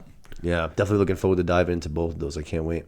Get a lot of homework for everybody this week. Yeah, study up, boys, ladies and gents. I think that's gonna wrap it up for Andor. Unless anyone's got anything else. No, let's finish strong. Hopefully these last 2 are both equally as good as 10 or better. Yeah. Don't need to restart any more arcs, like you said. Yeah. So, probably more like emotionally strong. captivating versus like I don't know how to explain it, but this last one was more like visually captivating. Yeah, I think we yeah. get a little bit more like emotionally tied with the last two. let's get it. I'm into it. I could see them too, maybe setting up something a little bit for Bix for the second season, because I expected her to be a bigger character in this show, and she hasn't really done too much. But so I'm thinking maybe in the second season she'll have a little bit of a bigger role. Right. So I could see maybe in these last two episodes, like she gets off Phoenix kind of a thing or something like that. Like she has to leave Phoenix, maybe. Like I was saying, ultimately, I don't. Like, I'm sure she's more involved in the show, but in the long run, like I said, she's not around in Rogue One. So, no, that's true. That's a good point. She's got a new love interest. Yeah. Not that he's interested in her right now, but they got some history. Yeah. They got, they're going to reconnect. She'll be back. Yeah. But Andor is also, when we see him in Rogue One, he seems like he's angrier. He seems like, you know what I mean? Even more. Like, obviously he is in this show, too. He obviously already hates the Empire. But with Rogue One, he's it seems like it's more intense than it is right now. You know what I'm saying? Sure. Cranked up a little bit. So I think some more things still have to happen. You know what I mean? Unfortunately. But. Hey, we're here for it. Yeah, we certainly will be. Like we said, 2 more episodes. One of them's on today, and then we'll see the next one next Wednesday. But we'll be here to cover both of them. That's going to wrap it up for Andor. I think that's going to wrap it up for us for an episode for tonight. Yes. Yes, sir. Yeah. Hope you guys all enjoyed the episode as always. Like I said at the top, get into that contest that we're going to be doing here. Make sure you go subscribe to our YouTube channel. First 100 subscribers are going to enter the raffle, get a $40 AMC gift card. So we want to get that done as quick as we can. You know what I mean? Let's fly to that 100 number. Let's get that raffle out. Let's give somebody a nice little gift card. Don't miss out on free shit. Damn right. So just simple as going to YouTube and smashing that subscribe button. You know what I mean? Like I said last week, go friggin', even if your parents don't listen to the fucking show, hey, mom, dad, you want to try to win a $40 gift card? You like going to the movies? Just go smash the subscribe button. It won't kill you. You know what I mean? Make some fake accounts if you want. There you go. Do whatever you got to do. Do whatever you got to do. But as always, I hope you guys all enjoyed the episode. Please share the episode around. Tell anybody that might like it. Share it on your channels. Subscribe to the channels on YouTube, Spotify, iTunes. Leave us a comment. Leave us a rating, because all that stuff really does help. We want to get this show bigger. We want to get more eyeballs on it so that we can grow. But that's going to wrap us up. Thank you for Seth on the 1s and 2s tonight, as always, baby. Appreciate it. Ready to hit the books, do some homework. Yeah, a lot of homework. All was quiet on the Western Front, 1899, White Lotus. Lots of homework. And then to my co-host this evening, Mr. Luke Kleinen, thank you as always for coming in, bud. It's been a pleasure. Of course. Great time as always. Yeah, it was a good time. Good time going to the movies this weekend, too. So we'll have to do more of that in the future. Definitely. But we will talk to you guys next week, and enjoy your watching, all right? Peace out, peeps. Good night.